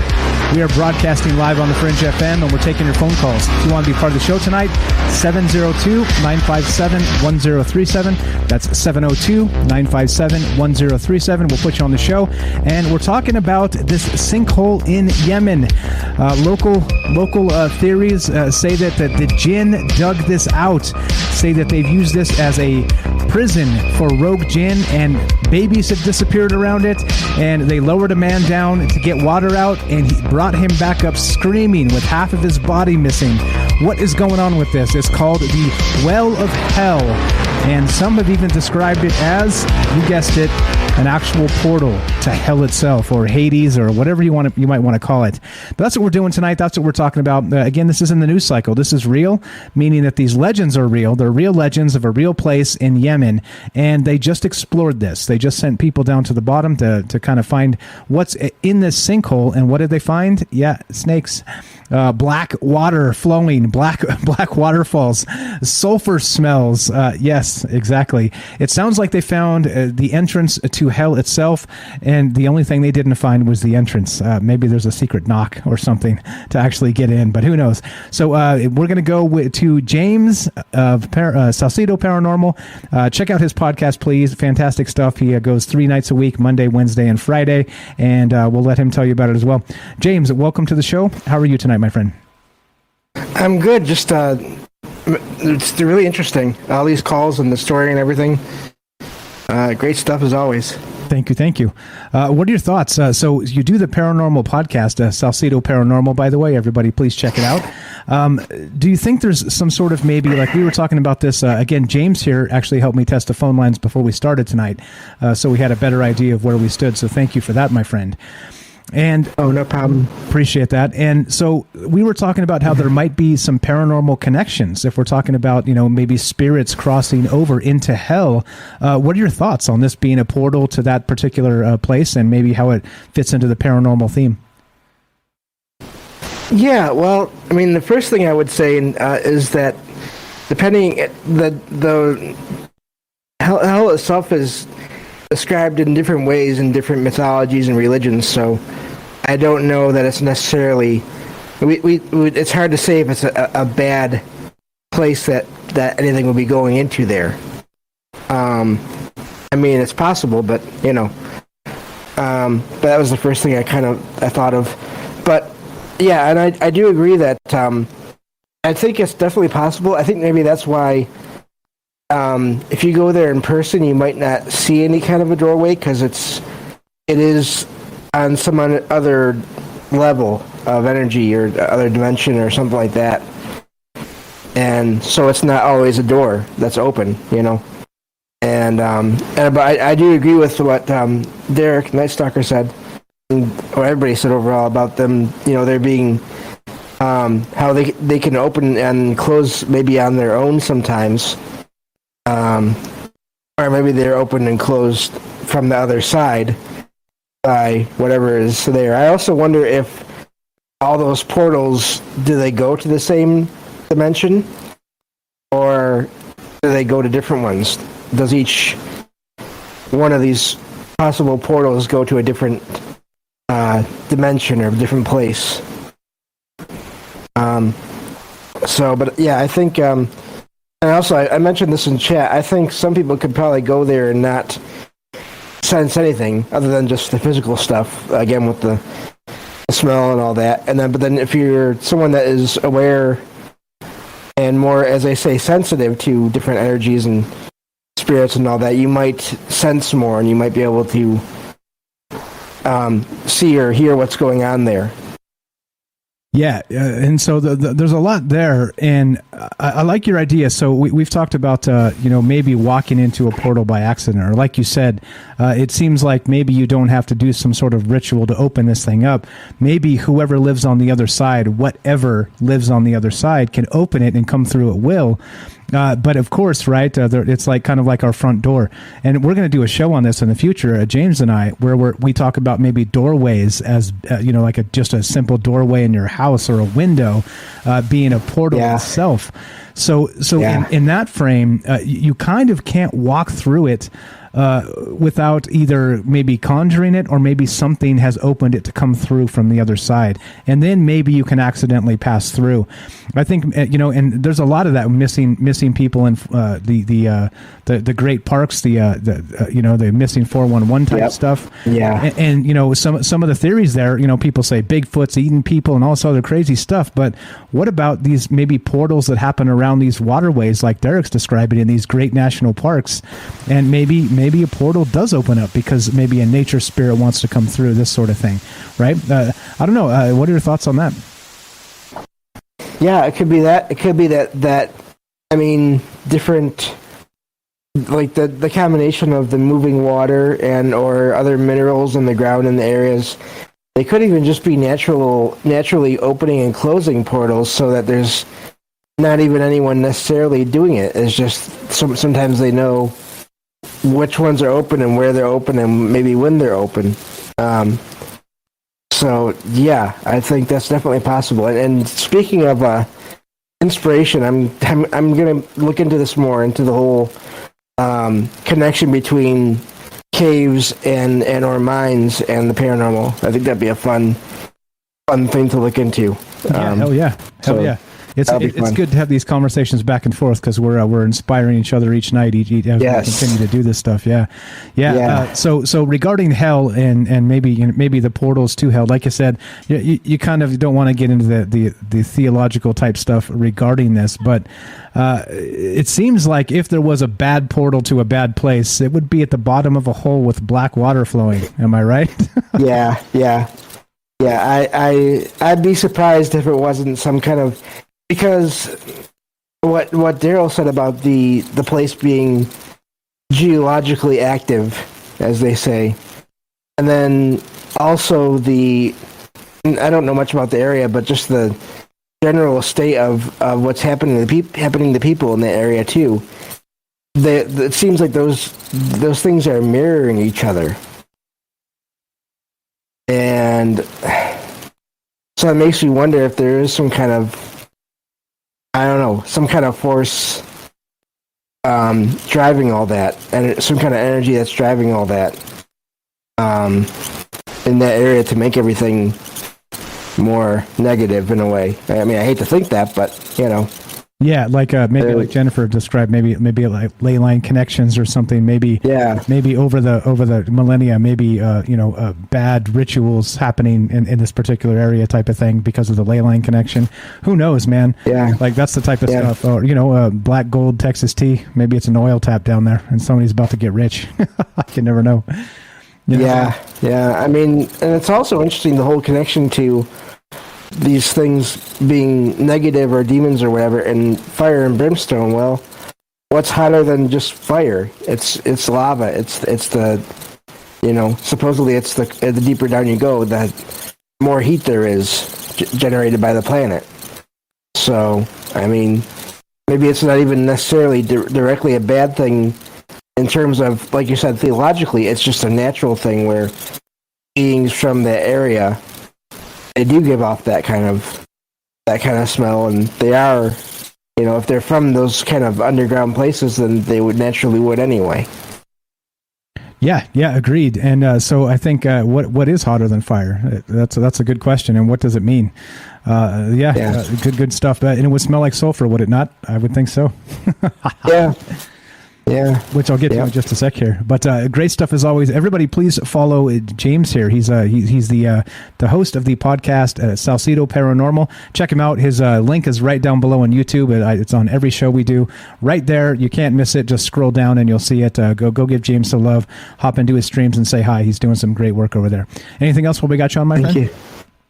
No, but thank you as always, and for mentioning all my streams and again, for even giving me an idea for another show. I mean, I really do appreciate that in a way. I know it sounds funny, but it's true.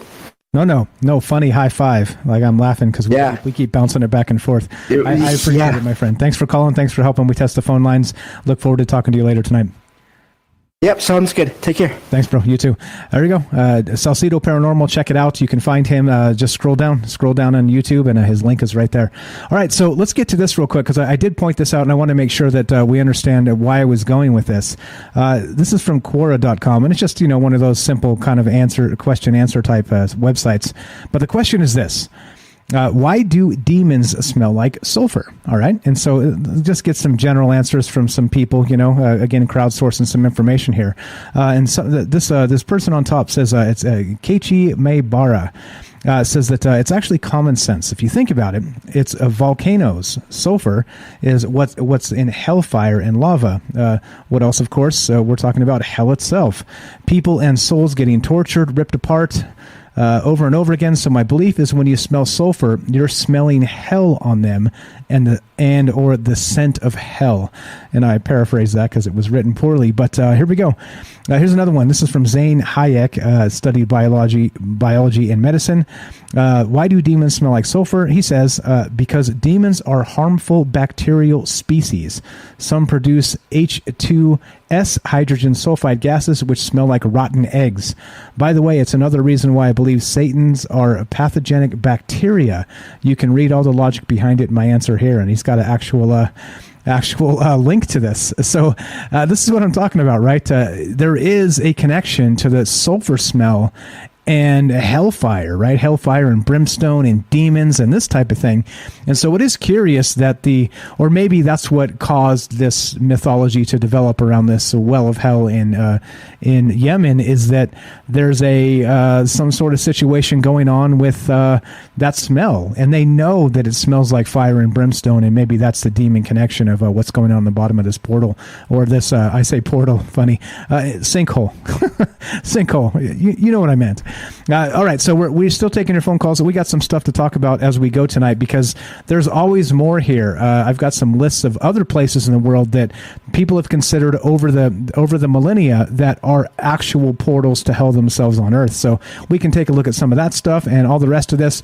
But we're still taking your phone calls. Love to hear your thoughts. 702-957-1037, troubledminds.org. Click the Discord link. We'll put you on the show. Let's go to, I have no idea who this is, but let's go to you. Welcome to the show. What's your first name? Where are you calling from? Chris from Hawaii. Chris in Hawaii. What's up, my friend? How are you tonight? Pretty well. How are you guys doing? Pretty good. Pretty good. What are your thoughts on this weird portal to hell type stuff? Well, it reminds me of the story. I'm not sure if it was ever confirmed true, but the one that was in Siberia back in the mid-20th century, they talked about the same kind of thing. The Russians said there was a fiery hole to hell, and not sure if it was ever explored. But it also kind of reminds me, when you guys were bringing up the demon topic, sounds like sulfur. One thing you just touched on, what was that association with that? And I think that, I have a kind of theory of some research I've done over the years, and if you look at the changing of the ages from, say, the time of Noah to the time of Moses to the time of Jesus, every teaching of how to worship God in the past age was always demonized in the coming of the next age. And it talks about when Moses led the Israelites through the desert, and what led them was Mount Sinai when it was exploding. During the day it was a pillar of fire that led him, during the night it was a pillar of fire, and a day a whole sky full of smoke. And that's where he went to the mount, if you will, and got the Ten Commandments. But then once Jesus came along, it turns into the age of Pisces. The Jews blow the ram horn. The ram and the goat have a lot of associations. Now in Christianity, Baphomet, the goat, is the devil. I just think it became volcanoes, became demons, the devil, brimstone, fire, the whole connection there. I just think that's kind of where it all came from. Yeah, absolutely. And funny you brought up that actual gateway to hell in Russia. I actually have that article pulled up. It's from National Geographic, and there's an individual that actually explored this. It took him 2 years to actually get permission to go into this thing, but they lowered him down into this. And he says, I can tell you, we are standing on the edge of this gigantic crater filled with fire. It is intimidating. And I've got the link here. I'll put it in the chat so you guys can check it out if you're interested. But this, as Chris stated here, this is a real thing.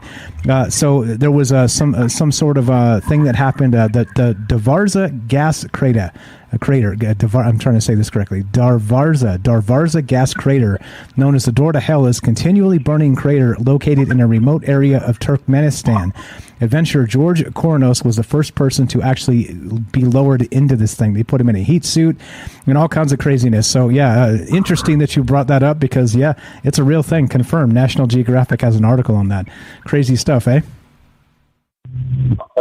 And also, too, with a lot of, with people flunking and everything, there's so many caverns and hollow points in the earth that it lends a lot of credence to the hollow earth theory, and then maybe a lot of these places where magma, of course, has moved in because of tectonic movement. And I think, at the end of the day, when a lot of these things start coming to light, we'll see that, ancient people had a lot of right ideas about stuff. With the demons or with any type of weird creature, the guy coming up with only half his body left. I mean, the natives from where I'm from in Phoenix originally, the Navajo, talk about the insect people who took them down into the earth during the Great Deluge. And so there could be still some pretty weird things living down there. I mean, we don't really know.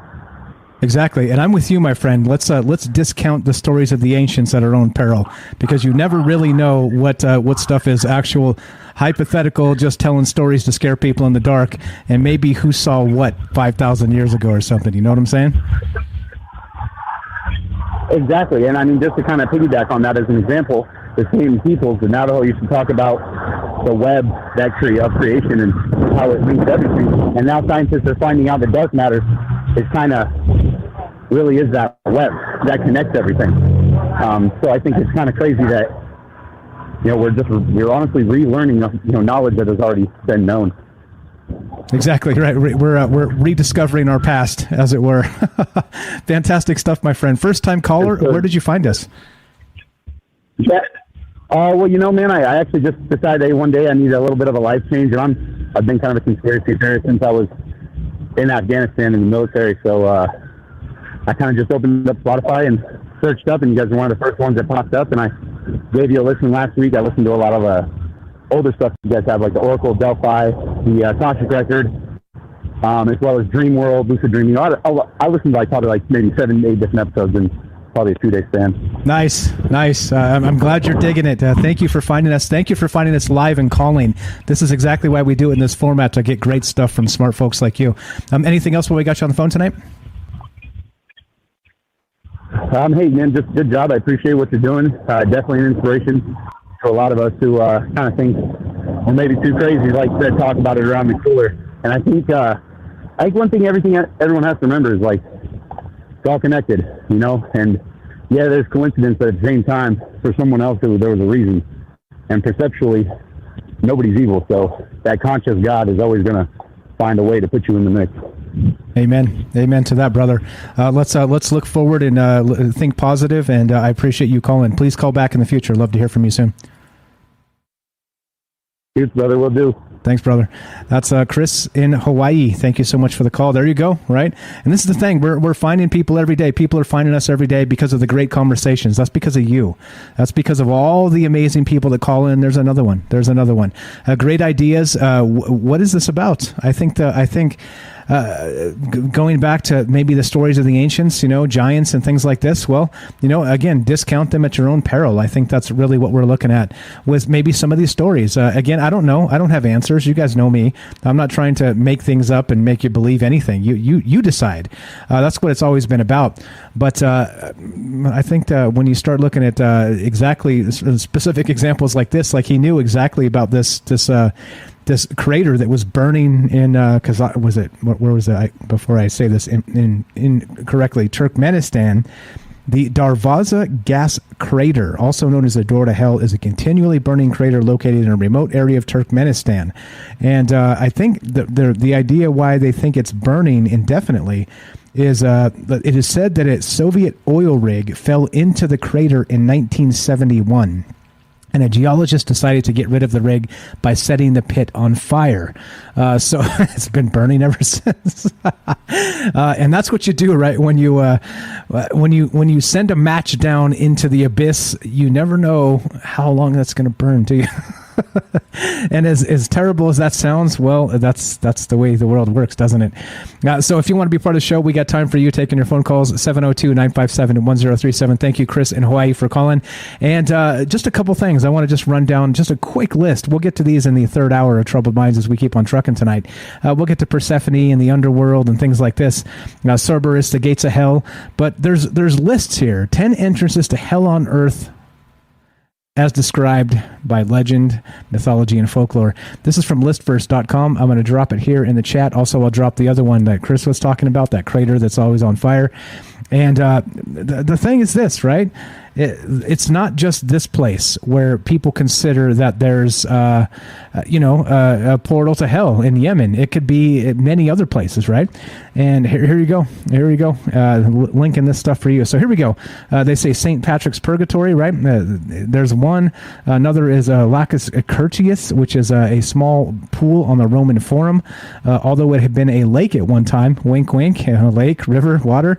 It was drained and just one small area remained. The theories about the purpose of the pool have become more vivid since the discovery of several ancient skeletons. Of course, they call that a actual portal to hell on earth. Mount Hekla, here we go, in Iceland, around 1104 it erupted. The volcano has been constantly active ever since in a land of ice and snow. Must have been particularly frightening. We got the Cave of the Sibyl. We've got Fengdu, Lerna. There's all kinds of different places here that you would expect, right, are actually the plutonium at Hierapolis. Lots of different mythologies for thousands of years have described portals to the underworld, to, again, like we say, Hades. We say whatever it happens to be, whatever you believe. I don't know. And again, like we've described, portals probably don't just stay open constantly. That would be like leaving your front door open constantly, wouldn't it? It doesn't make sense. You would have to have the key to actually open that up and get inside. And so whatever that means, or somebody needs to open the door for you. So yeah, I don't know. Pretty crazy stuff there. And let's see, did I get that one? No, let's get the one. Let's get the one here. Let's drop that one that Chris described for the National Geographic. Check it out. Like, this stuff is real. This is a real place, and that's what we're doing as we wind this down. Just giving you a couple things to look at here, and consider these things, and talk about them, think about them, and is this real? I think that's the thing. I don't know. I don't know the answers to those, and I'm just going to tell you, I'm not trying to open any portals myself, so that's that. Well, there you go. I don't know, Sherry, what's up? Nobody's chatting. What's going on over there? What's going on over there? What's up? Ronald says there's an entrance to hell in Huntsville, Alabama. The locals call it Chuck E. Cheese. You're killing me, bro. You're killing me, bro. You're killing me. All right. So as we wind this down, the way this goes is this. We do a couple hours on Fringe FM and, again, YouTube, D-Live, Rockfin, and Twitter. And we do it Monday, Tuesday, Wednesday, Thursday. And then we do a third hour off the radio. And so if you're into it and you want to keep listening, we kind of let our hair down a little bit. We start dropping F-bombs because, well, why not? And that's what we do in the third hour. So if you're listening to this and you love the conversation, we're still taking your phone calls in the third hour. If you're listening on the Fringe FM, you want to be part, stay tuned for Joe Roop Lighting the Void. See, my brain starts mixing three things up at the same time. But yeah, stay tuned for Joe Roop Lighting the Void, and then Ryan Gable, The Secret Teachings after that. If not, and you're listening on any other platform, stay tuned for a third hour of Troubled Minds. As we finish up tonight, you guys know the drill. We'll be back tomorrow, God willing, and that's the good news. So be sure, be strong, be true. As always, thank you for listening. Thank you so much for spending your time with us. I know you could be doing a million other things right now. There's 10 million shows on Netflix alone, and that's only one thing you could be doing. So thank you so much for hanging out, spending your time. Thanks so much for calling. Thanks for being part of this conversation, listening, and lending your ear. Appreciate it so much. From our Troubled Minds to yours, have a great night.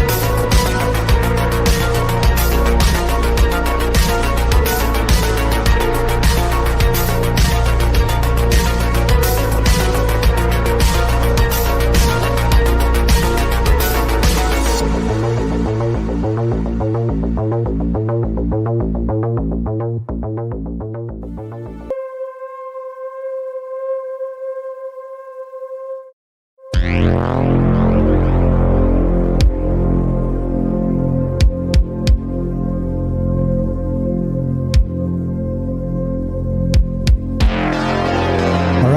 What's up, guys? We got a third hour coming up of Troubled Minds, and we're still taking your phone calls. You want to be part of the show, 702-957-1037. I'll put the phone number up here as we take a break. We're going to take a quick 2-minute break, and then we're going to come back and talk about more of this because, well, there's more to talk about. I got 4 different lists of places that have been described as portals to hell in the distant past and recent past. And, of course, we'd rather hear from you.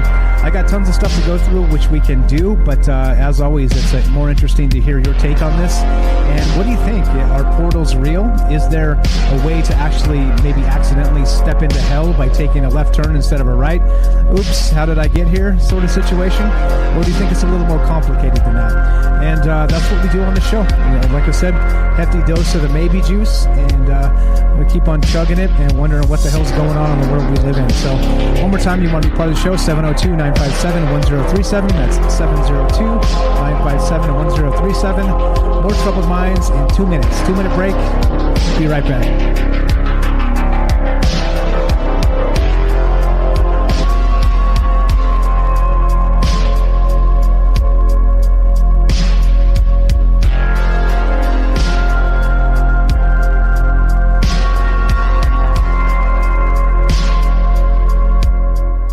All right, unmute myself. Welcome back to Troubled Minds. I'm your host, Michael Strange, and we're just hanging out, doing our thing, right?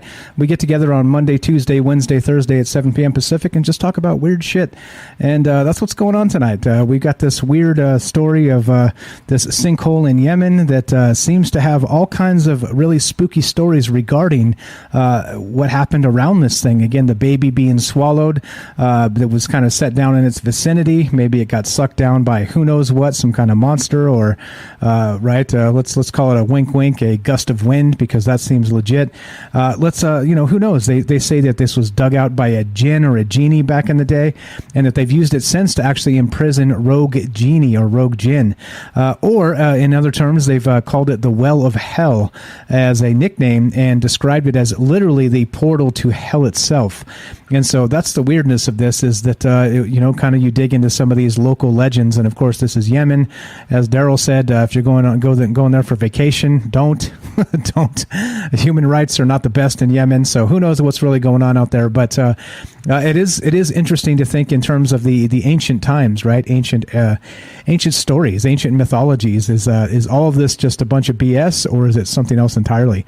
And that's the conversation. That's what we're doing, and that's why we talk about these things. So looking to include you if you guys want to be part of the show. I've got all kinds of stuff to go through yet, including we could talk about Persephone and Hades and that gate to hell. We talk about the pomegranate seeds and the seasons. We could talk about again, I got a list of 4 different lists of supposed portals to hell that have been listed for centuries. So this is the type of stuff that we're going to get into, unless of course you want to call in and take this sucker over. That's why we do a third hour, by the way, because it's far less structured. We can drop an F-bomb here or there, kind of just have conversations. If there's no time for you in the radio show because you got cut off by a commercial, because it happens, you're welcome to call back now and talk about whatever, talk about some more of this stuff. But that's what's on my mind tonight, this weird portal stuff.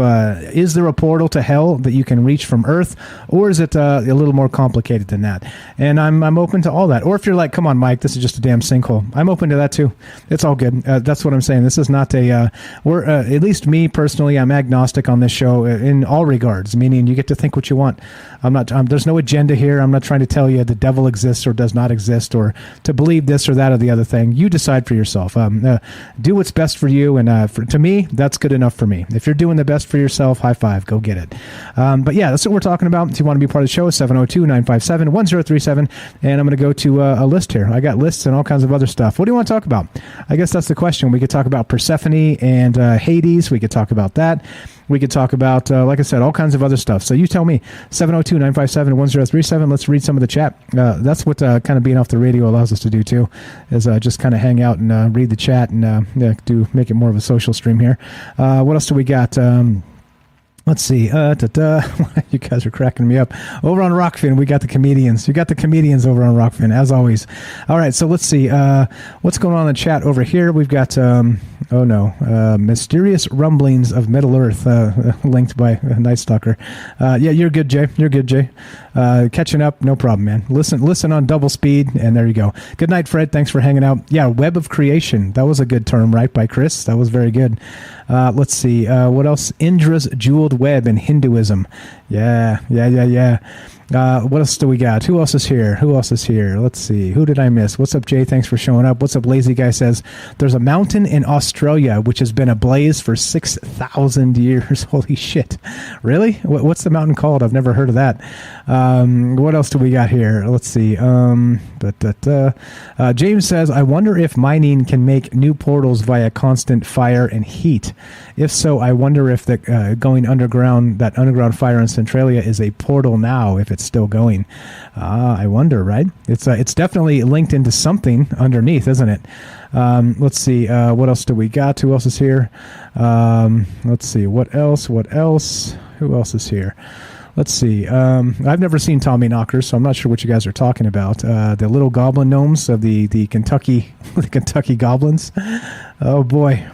See what happens? Mountain spirits. Yeah, we get all over the place when we talk about this stuff. All right, so let's continue. I pulled up some other stuff here, and there's other ones. Let's see about the cave itself. The snakes. They say they found snakes in the well of hell, but no genies. Let's see, what else do we have? Oh, here we go. There's one too. This is one we could talk about. Like I said, it depends on what you guys want to talk about. I could kind of go through some of this stuff and maybe bore you. I don't know if you're bored or not, but we could talk about the jinn, supernatural entities from another dimension and legends of the jinn themselves. This is an article written on UFO Insight by a good friend of ours, actually. He's been on the show. His name is Marcus Louth. And he writes about all kinds of stuff, UFOs and portals and genies and the whole deal, right? So there's more of this. Interestingly, I thought this was one of those strange things that Vicky was telling us about last night, because I kind of tipped my hand and spilled the beans to Axel Steele and Vicky and I think James and maybe Jay was there as well. I can't remember everybody who was there, but I told them what we were going to talk about tonight, and it had to do with the jinn, with genies, and that whole actual mythology, right? And so, of course, it's in the periphery of the conversation. But they say again, this well from hell or well to hell was actually dug by genies themselves, or used it as an imprisonment for rogue genies, as it were. So here we go. Many people believe incidents involving aliens, ghosts, even Bigfoot and werewolves. Almost any encounter with a strange entity are in fact the jinn. However, as Guiley writes, that does not negate the existence or reality of the aforementioned entities in their own right, but simply that the opportunistic jinn may take on appearance that fool us into interacting with them in specific ways. So there we go. The ultimate trickster spirit, right? So they're never, unless it suits them, they're never going to actually show themselves as they are. They're going to use different entities that maybe they take from your own psyche, that maybe they steal from your mind, your thoughts, and then turn themselves into something else to elicit a reaction from you. Interesting stuff there.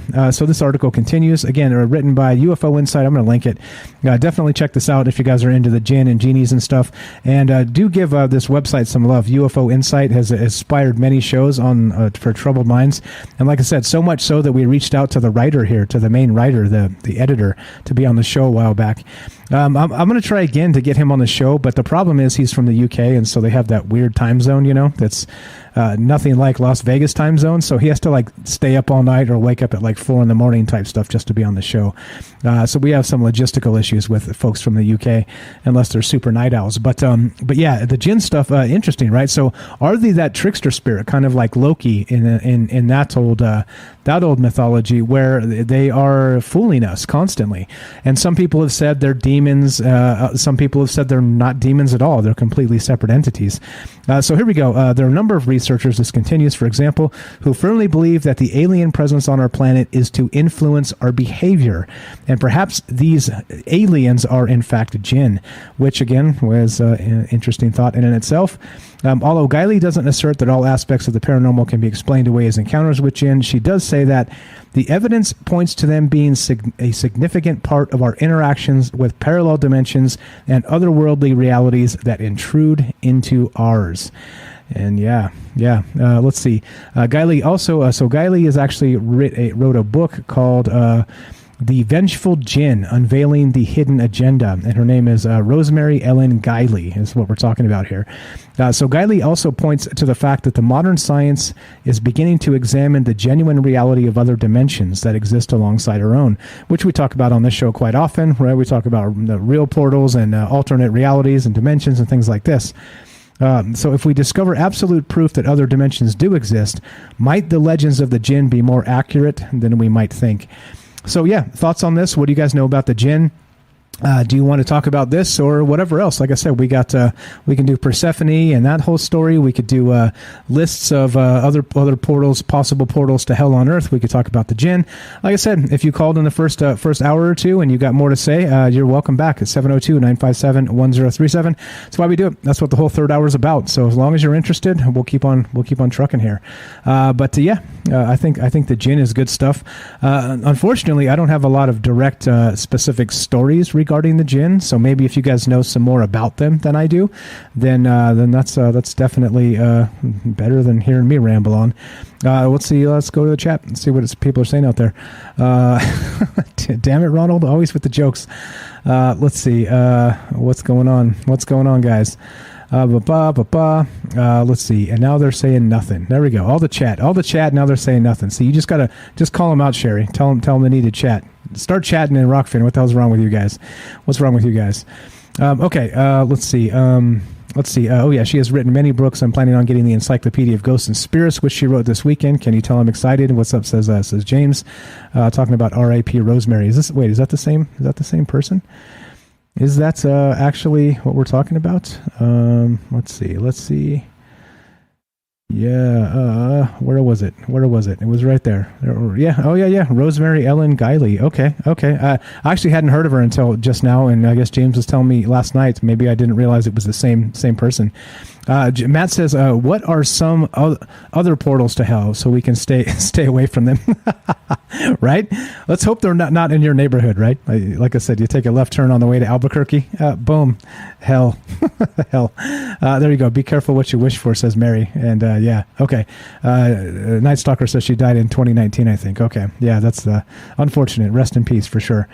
Here we go. So when she turns her attention to the description of jinn and how they appeared to the form of smokeless fire, she makes the connection that this is a lot like plasma, the fourth state of matter.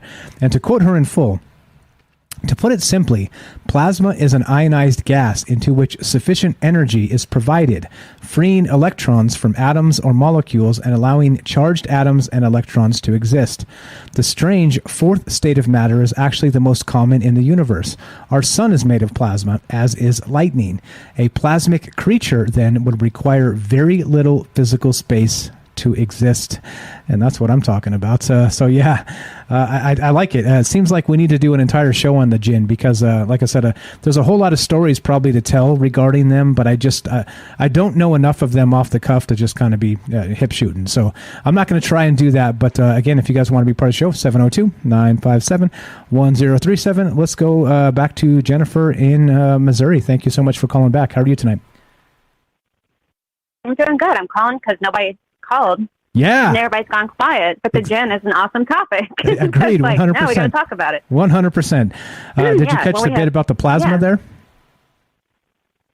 Yeah. So the gin, people have heard about them by now. They've been kind of on the scene since, I'm going to say, like 2008.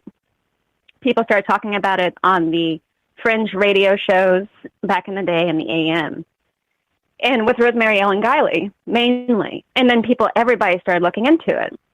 And the premise of it, for people who don't know, they said, like in the Middle East, which is real quick run over, people who usually talk about it being demons, but in fact, over there, they think the demons and the jinn are different things. And the jinn are a race that existed that were created before mankind. And Iblis, who is like kind of the king, they have kings in the jinn world. There's like kings and queens, and there's also like there's male and female. They have children.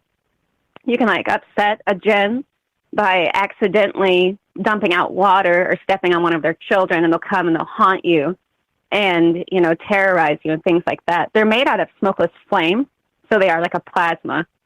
So basically, it's like the energy field of the body without a body. And then there's a bit of enviness, they say, between the jinn and mankind on the part of the jinn, because we have a body, and so we're able to experience reality with a lot more complexity. However, they're special in a way because they have telepathic powers and they can move objects. And so, like in the Middle East, they're very afraid of upsetting these jinn because you can't see them to fight them in any way, but they're associated with all kinds of magic. There are supposedly good jinn and bad jinn. So you can have like a whole tribe of jinn that are polite and reasonable, just like people. And then you have others that hate people and seek to just destroy them. They also have a lot of shape-shifting folklore around them. So they sometimes might appear as a crocodile or a dog. And it's not unusual that objects may be possessed with the jinn. Like a jinn may be trapped in an object. They sometimes find entry into people's homes through these objects. It might be like a glass object or a vase. And you bring the item into your home not knowing it, but it's a way for the jinn to get into people's lives. They live for thousands and thousands of years, some of them, so they have a lot of wisdom. And that, and too, plays a big role in things. A lot of people purposely, intentionally seek out to invite jinn into their world if they're doing anything in magic or the occult, because they offer so much wisdom and information that can help people far beyond, and sometimes, basically on the same alignment with demons for Western thinking. And then with Iblis, the basis of the story was that when God created man, and Iblis and all the angels, I guess, they're the jinn, I'm supposing, I think it's because Iblis was a jinn, looked on Adam, and when they were asked to kneel, they all kneeled, but Iblis didn't kneel to Adam because he thought he was better than Adam, or the first man. And that then begins the issue, because then many others of the jinn were like, you're right, we're better than the human. So there's a lot of really cool folklore about it. And I think a lot of people think that a lot of hauntings on different properties, and even in just old abandoned buildings, are these jinn, and they have telekinetic powers and stuff like that. And then as far as the smokeless flame, I've always thought that basically if you take us and get rid of the exterior, what you're left with is just the energy field. And essentially it might be the case, because we know that the body is electric, which would be like a smokeless flame. On another, turn of it is the idea that they used to do a lot of strange rituals a long time ago that may have involved sacrifice. And some people believe even that the babies, the infants that were sacrificed before they were actually fully formed souls, kind of like as a soul evolves, they didn't die when they were sacrificed, but they went over to this other side and did continue to live on. And they're these, and that they may also be an aspect of the jinn. So there's all kinds of mythos about them. It's really fascinating. Interesting. We could do a whole show on it. Yeah, like I said, I don't know enough about it to kind of off the cuff it and kind of fill some space with it. So that's why I don't touch it too much. So that's fantastic stuff. I'm just looking up some of the stuff you're saying. Iblis, by the way, if you guys don't know, is the leader of the devils in Islam. According to the Quran, Iblis was cast out of heaven after he refused to prostrate himself before Adam. Regarding the origin and nature of Iblis, there are essentially two different viewpoints. It goes on and on and on. But yeah, wow. You seem to know a lot about this. I love it. I love it. So regarding, it seems to be that maybe they are sort of nature spirits, maybe not demons at all, as some people have described. Like you said, they can be good, they can be evil, they can be tricksters, they can be everywhere in between. But do you think that they're is? almost just like us. Go ahead. I think it's the just like they're not quite like us, but they are almost like they have the same emotions. They have they reproduce. So they even have cases where human beings have mated with jinn, like the people claim that they have. And then on the whole thing, the thing going on with that, if you think about, there's all kinds of these openings and stuff like that on the earth. Like there's Mel's Hole. Everybody's talked about that. There's some weird hole up in Alaska too that supposedly has a treasure in it. And people have tried to get down there to get to this treasure, and it just fills up with water. It's like impossible to surpass these the way it was set up, and it was set up by some old, ancient civilization that buried like all these riches down at the bottom of that hole. Because jinn are associated too a lot of times with riches and stuff like that. But yeah, it's fascinating. Yeah, tons of stuff But here. anyway, I just wanted to call. I think people should talk. They should definitely. And the thing with the in Yemen, it's really interesting because if you go into Persia, you have all that fire magic stuff. So they used to have. They were keepers of the flame, is what I've heard about. And you go into all these groups supposedly that have the original first flame, and people would light the whole village from this one flame. And there's a lot of mythos about the weirdness about the mask thing. Not to get off topic, but they would put on these masks that kind of drape over the face like you see today we're kind of wearing. And the idea is that you wouldn't breathe on this sacred flame. Isn't that strange? That's pretty weird. Yeah. Yeah. It's what? It's giving me some Game of Thrones vibes a little bit. All the stuff you're describing here, kind of like you lifted it straight from that, which wouldn't surprise me. But yeah. Go ahead. Oh, which part of it? Which part were you thinking of? So what were you saying before? It came and went. My goldfish brain had it for a second, and I lost it. But it was not what you just said. It was what you were saying previously. I'm trying to again do three things at once, so I'm like a goldfish. But there was what did you say just prior to? I'm not going to make you repeat it, but it'll come back to me in just a sec. About these flame keepers. There was the religion of it was in Persia, and it's the religion of Zoroastrianism.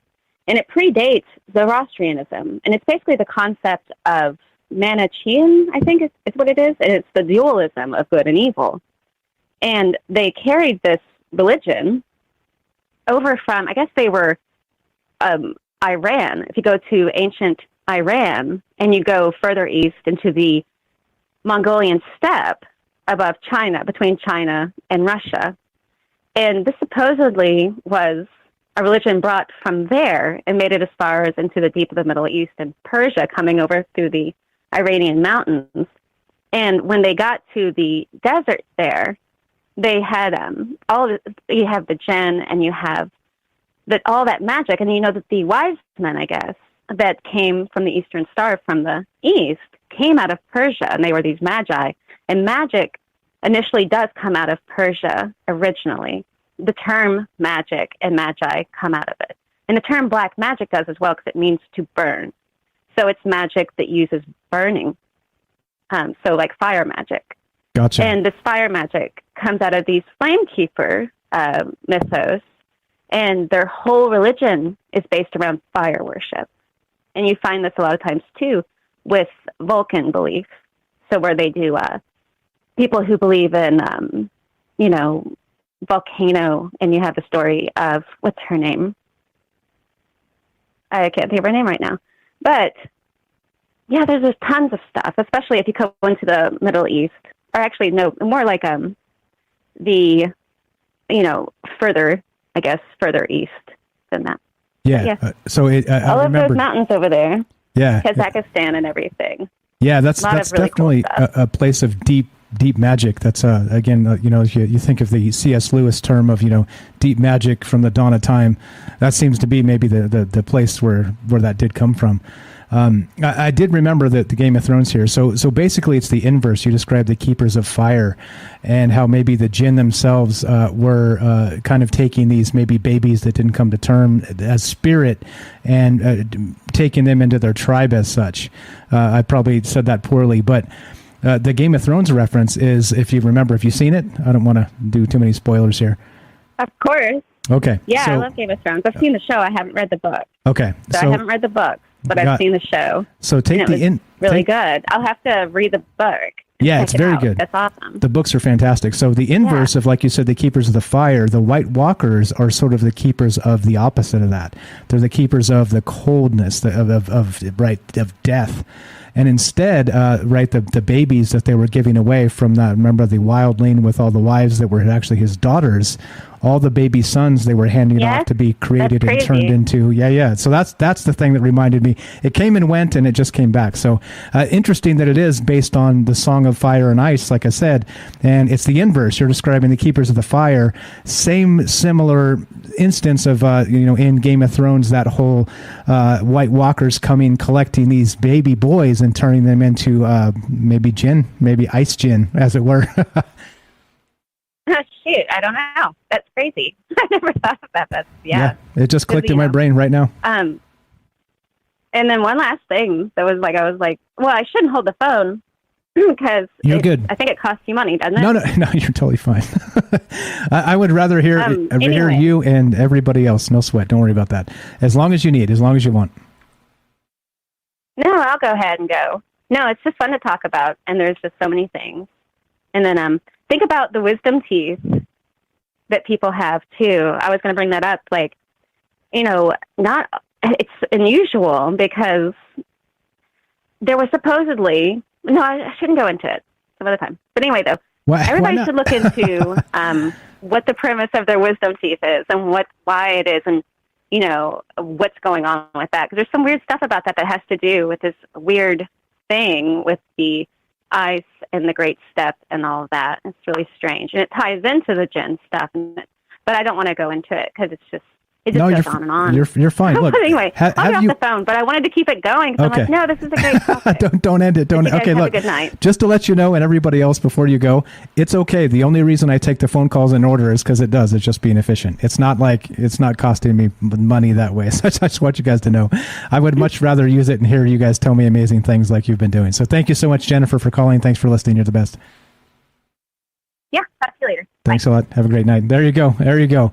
Good stuff. Some connections there, right? Maybe connections being made. Maybe George R.R. Martin was lifting some of this and maybe turning it to the inverse. And notice again, Game of Thrones is actually known as the Song of Ice and Fire, as it were. And so dragons and all the rest of it. Pretty good stuff. Great stuff from Jennifer, as always.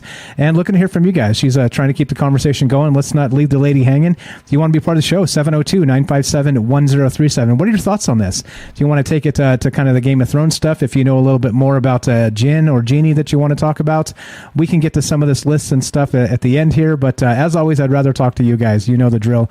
It's a lot less fun doing a third hour by myself because, well, that's just what it is. I could turn on Netflix and go do that too. So I'm going to twist your arm and look for a phone call. 702-957-1037. Thanks again to Jen for calling back. And what's going on? Looking at the chat. Let's see. go in. Get it, Jennifer. Get it. Thank you for the call. Night Stalker says the red woman has the fire magic too. Exactly. Pretty Nephilim-like. Let's see. What else do we got? James says, I've heard stories on podcasts about soldiers in the Middle East who encountered strange beings that some of them thought were the jinn. There's also that story about the giant of Kandahar, right? So I wonder if it's they talk about jinn being able to, as Jennifer just said, maybe shapeshift. Maybe this is the type of thing that's happening out there. Let's see. What else do we got? Who else is out there? What's up? All the fire emojis. Yeah, good stuff. Kunk City wants to know, where can I find Jennifer's podcast?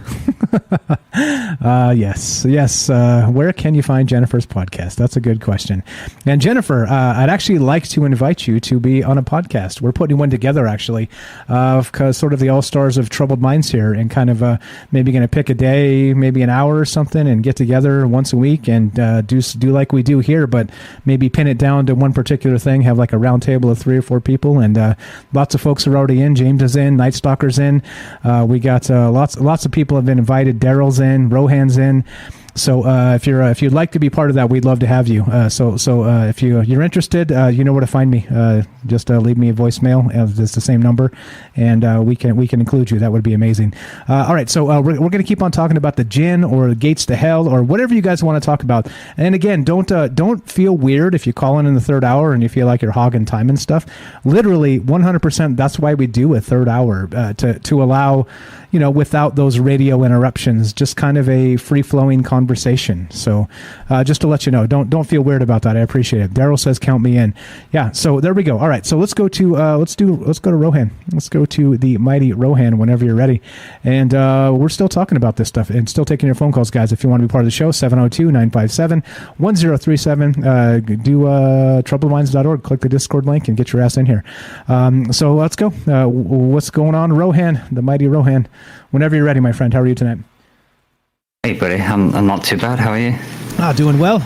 Sipping some maybe juice and talking about amazing things. What's on your mind, my friend? Awesome. Yeah. I've been caught like half the show, so woke up early though. But enjoying it, man. And I've got a couple of comments on some of the callers' comments. So I'll just jump in. Yeah, I appreciate it. So we were talking about the portals to hell, and that I can fill you in real quick. It's nice to kind of recap for folks that maybe dip in and dip out. There's this portal or a sinkhole in Yemen that has all kinds of mysterious stories surrounding it for decades or even centuries, where they say that it was dug by a jinn or a genie to begin. A baby was supposedly snatched up by something inside the sinkhole. It smells like sulfur. They've never actually gone down there and searched it until recently. And they lowered somebody down in a drought to see if they could find water in there, and he started screaming halfway down, attached to these ropes. They started to bring him back up, and they brought up half his body. Something had supposedly bit him in half, and all kinds of stories like this. And so it's kind of garnered this name, the well from hell, or the well of hell, in that it's maybe they've described it as being the portal to the underworld, or one of them anyway, here on Earth. And so that's where the conversation began. And it's wide ranging. It includes jinn, it includes portals, it includes mythology, it includes wherever the hell your brain wants to take it. We even touched on Crowley for a little bit, and the Loch Ness debacle. so what's on your mind tonight, my man? When we say hellhole, it always reminds me of that. Remember that Russian thing where there was that broadcast, and it's like, it sounds like sounds of people screaming and stuff. You remember that one? Yeah. Which one? No, I don't. It doesn't ring a bell. No. It was somewhere, you can see it on YouTube. It says Russians dig down and they record down hell, and then they get like so many seconds and before the camera melts, sort of thing. Remember that one? It's like a recording. I haven't seen that in particular, but I know exactly what you're talking about. I've got an article for that. It's the one. There's a fire. It's the door to hell. It's a crater in a natural gas field that's been burning for decades. It said that a Soviet oil rig fell into the crater in 1971, and a geologist decided to get rid of the rig by setting the pit on fire, and it's been burning ever since, right? That's the spot? I think that's the one. Yeah, because there was some famous recording, and it sounds like all screaming. It says it's hoax on Wikipedia. It's like featured on there as well. But it just reminded me of that stuff. Yeah, exactly. And so, kind of wherever you want to take it, like that particular story. So actually, it's in the news that it's on National Geographic because they put some dude in a fire suit and dipped him down into that burning crater, like for whatever reason. I guess it was good clickbait. I mean, I don't know. But his insurance costs a lot. Yeah, right. Just the insurance probably burned up all the clickbait revenue. But yeah, so I don't know. Do you know a lot about gin or any of the rest of the stuff? What do you think? Well, a little bit. I mean, I caught where Jennifer had mentioned that the ritual and the magic of like Solomon and stuff. And I think she was talking about that. Is it Amber Melin operation? It's like the one that was on about with Crowley does, and then it like walks away. And like I say, you're not supposed to leave it open. But yeah, I think that's what it is. There's a film about it. I thought I'd just mention it for the listeners. It's called A Dark Song, and it's about where this woman wants to do this ritual because you're supposed to be able to speak to an angel at the end of it, as Jennifer mentioned, and she wanted to speak to her daughter. She said her daughter had been killed, so they do this ritual. Do you know what I mean? So she can speak to this angel. But yeah, it's crazy, man. You want to see it? It's pretty realistic. So yeah, A Dark Song is a recommendation there. So it's a really serious ritual though, because I think it takes them about a week to do it. So you got to be committed, And demons will like turn up. Demons turn up. There's a demon smoking a cigarette in the shadows. Do you know what I mean? There's one scene where there's a demon pretending to be a little boy asking for help on the other side of the door, and she knows not to open it. That's like a test. That's creepy, man. That's creepy. I've actually got an article here. I'm not gonna do it. I was joking earlier. That it describes how to to open a portal to hell. the ritual you need to open a portal to hell. Oh yeah. And I said I wasn't going to read it on the air because I didn't want to spontaneously open a portal in front of everybody out there listening to hell. That would be awkward, wouldn't it? You wreck your mic, you get sucked in, you have to get a new one. I don't know. To get a new mic in hell, trying to find a mic shop. Don't know your way around. Exactly. Excuse me, can you help? Yeah, exactly. But funny stuff. That's kind of where we've been. We've been all over the map, laughing at me because, well, that's what we do. That's what I do anyway. And then everybody else calling in and saving my ass like everybody does every night. So I appreciate you guys so much. But I don't know. So go ahead with Jen or the rest of this stuff. What do you think? So first, portals to hell again. So this particular well to hell in Yemen actually smelled like sulfur. Had black water running at the bottom of it, and so they say it's the most accursed spot or hated spot by God on earth. And in that area, they say that when the end of the world comes, it will come out of that hole. So yeah, right. Ooh. Maybe geologists need to be checking it out. It might be all volatile conditions down there. It might be something to the rumours, like there's some tectonic thing that mixes with this gas, and there might be some phenomenon that goes off. Never know, do you? Yeah. So they did. So spoiler alert: they did go down, and this is why it's in the news again. Is that not the ancient stories for this, but they just sent a expedition team down to the bottom of this thing, and they confirmed that it's they found snakes down there, which is funny because wouldn't you expect the gateway to hell to be guarded by serpents, as Night Stalker said earlier? There was when you start hearing dogs barking, you want to get worried, isn't it? Exactly, that's what I said. At least they didn't run into the three-headed dog of the underworld, right? Cerberus. So that's one thing. But then they found the running water that was black and smelled like sulfur. There were plants growing down there. Yeah, the blacks, right? Like I said, and I was kind of making the jokes tonight. If there was a portal to hell, you would figure that spot would be as good as any, wouldn't it? It will do until the real portal to hell gets here, isn't it? Except we summon one ourselves, which I don't recommend, by the way. I'm joking. Nobody try and summon a portal to hell. It's a bad joke. Please don't take me seriously.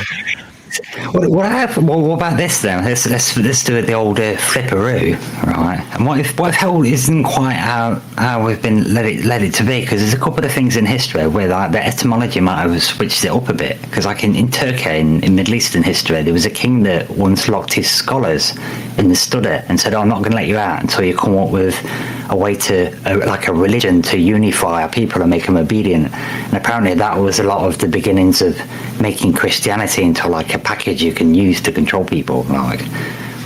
And in Turkey, when they executed the criminals, they used to ship them off to the edge of the city to burn the bodies, and it was called helala, and it turns into the word hell, for a translation.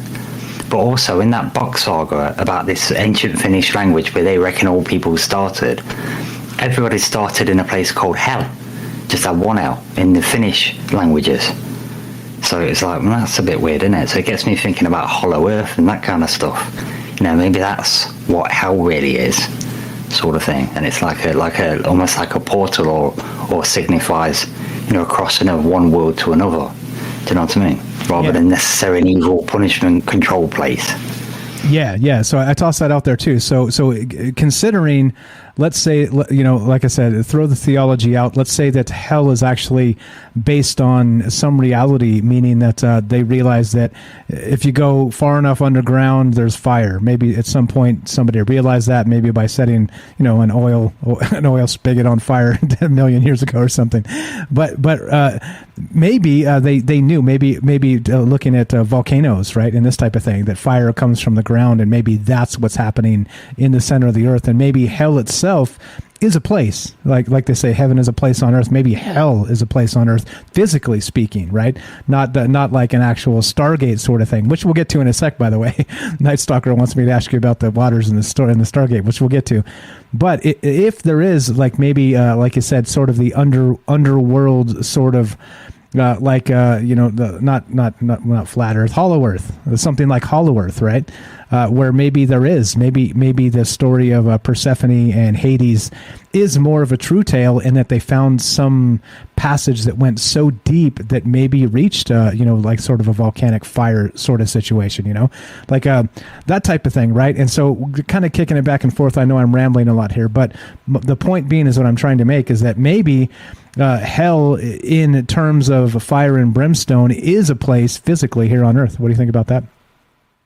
Well, that's where I'm going with my thinking exactly. So on point there. But yeah, I'm thinking in terms of like maybe they did go down there. Maybe they found some ancient city. Maybe they found an active city.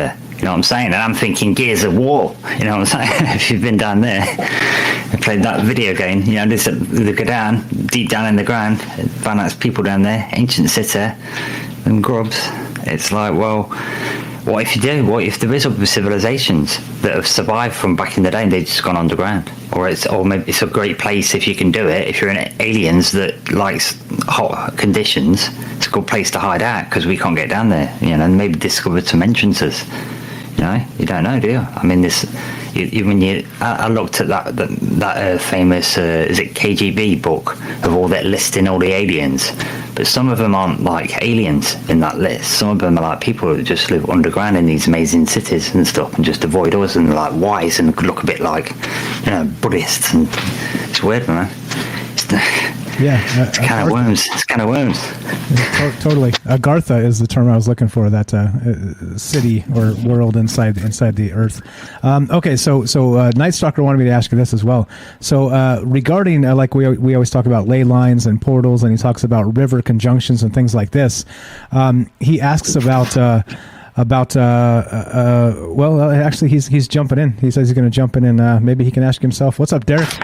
Welcome. You want to talk to Rohan for a sec? Welcome back to the show. Can you hear me?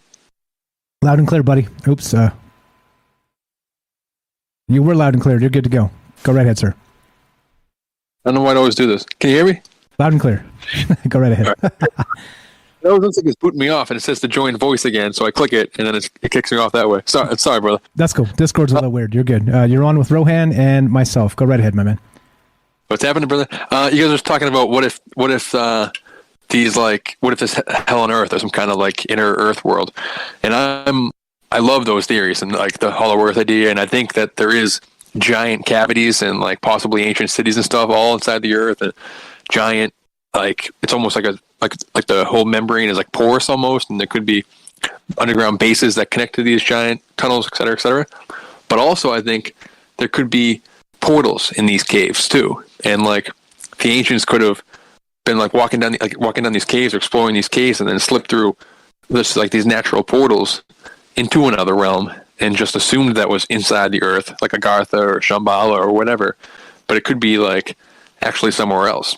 And then if anyone who's seen the Godzilla vs. Kong that came out recently, slight spoiler alert, but like most of that movie is about Hollow Earth. Like they spent a lot of money to depict the Hollow Earth, but the way they explain it, and in like the earlier mythology for this like generation of Godzilla and Kong and stuff, and the Titans they call them, which is what I call the Lovecraftian old ones, is that they get their size and everything from like the nuclear center of the planet, and that like when they were on the exterior of the planet, the world was much more nuclear, and then as it became more sustainable for human life, they had to go deeper into the Earth. But then by the Godzilla vs. Kong, the way they depict the Hollow Earth, they depict it more like another realm. Like, and there's like a singularity, like this threshold that they have to go through. Then the beginning of the movie, to find like the person to take them there, they find somebody who tried to get through, but whose like brother died because he got crushed by this like barrier, which they make seem like exactly like a portal to this other realm. But they try to explain it with as like the inverse of gravity or some other bullshit or whatever.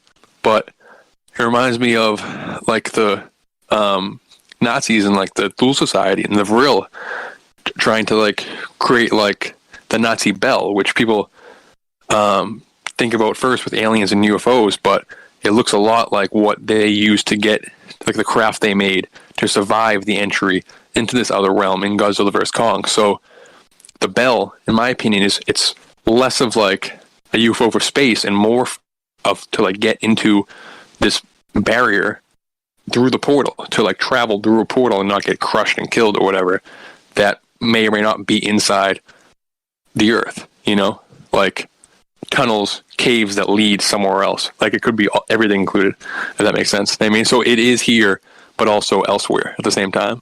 You know what I mean? If that makes sense. Yeah, makes sense. Makes sense to me. It's maybe different ways, different recipes, right? Get you the same place. Yeah. What do you think, Rohan? Rohan had some stuff about this as well. You said you were going to ask him about the portals and the water there, Derek? Oh yeah, the Bach Saga and the water stargates and everything. Yeah. What do you think, Rohan? Oh, well, yeah. I mean, that's pretty cool, man. I liked what you said there. That's it raised a lot of lights that did. But yeah, that got me thinking. Then, so then we can figure as the Nazi bell. We can think of it as the Nazi dimension diving bell. Then, literally, it's like like a diving bell, isn't it? Exactly. Yeah. Literally. So, yeah. But that makes sense in terms of crossing to other dimensions. In terms of practical terms, there is going to be. There's a reason there's barriers there, isn't there, for whatever the reasons are, and so crossing them, there is going to be pressure of some sort, isn't there? You've got to overcome things, otherwise we'd be falling through barriers all the time, right? So that does kind of make sense, yeah. And in terms of aerodynamics and some of the stuff you read about the Nazi bed and what happened to the environment around it, it does kind of make sense that it's more of a shield. Yeah. You know, to me, from you saying that. So, and like a lot of these people who like travel through these portals and like allegedly or whatever come back from missing 411 or the Philadelphia experiment people that came back and stuff. There's a lot of like radiation tied with them, and like almost like they've been exposed to something nuclear or whatever. So a lot of like I think like the earliest, and James was talking about I wonder if like this fire or whatever, extreme fire can cause portals. I wonder if that's kind of like the smokeless fire being like some kind of nuclear thing where they noticed some kind of like radiation involved with like portals or opening these doorways, whatever. So I think the intention of creating like nuclear energy and like splitting the atom and stuff was primarily to open these doors, you know, like to like. So like there is so I think at times you can like slip through or be taken through or whatever, and the residue will be like you wish got scanned by an MRI or something like that. But if not protected, or if trying to go through when you're not supposed to, or like hitting, you could go through. It's almost like a barrier you can't get through, almost like an inner Earth firmament or something like that, you know? Yeah, and I think it would tie in with some of the things about some of these like doorways with megalithic structures and going into the earth, like caves. They're kind of like doorways, aren't they? And different materials, different minerals and stuff can charge things in different ways. And I'm thinking of it in that terms. If it requires certain energetic characteristics, like certain particles or certain conditions, then going into I like the idea of a portal in the ground. That makes sense. Do you know what I'm saying in terms of that? Because you're kind of making it. You've already got a chamber, aren't you? And perhaps an accelerator, perhaps a deeper. You sort of get. Yeah, you know what I'm talking about with that. Especially with all like the veins of like quartz and other like these crystals that are underground, with like all the underground water and the aquifers and these like underground wells we're talking about and stuff. The combination of running water and quartz is a portal. It's like a flux capacitor, you know? Yeah, and you got say all that shielding. You can do experiments deep in the earth, don't they? Because it blocks things out, so you can detect really tiny, really difficult things to detect, like neutrinos, like a neutrino tying. You have to go deep down, so everything else has been slowed down by it, and it's only the super fast, tiny things that can get through, so you can get your detector to get it. Yeah. So it's crazy, man. Exactly.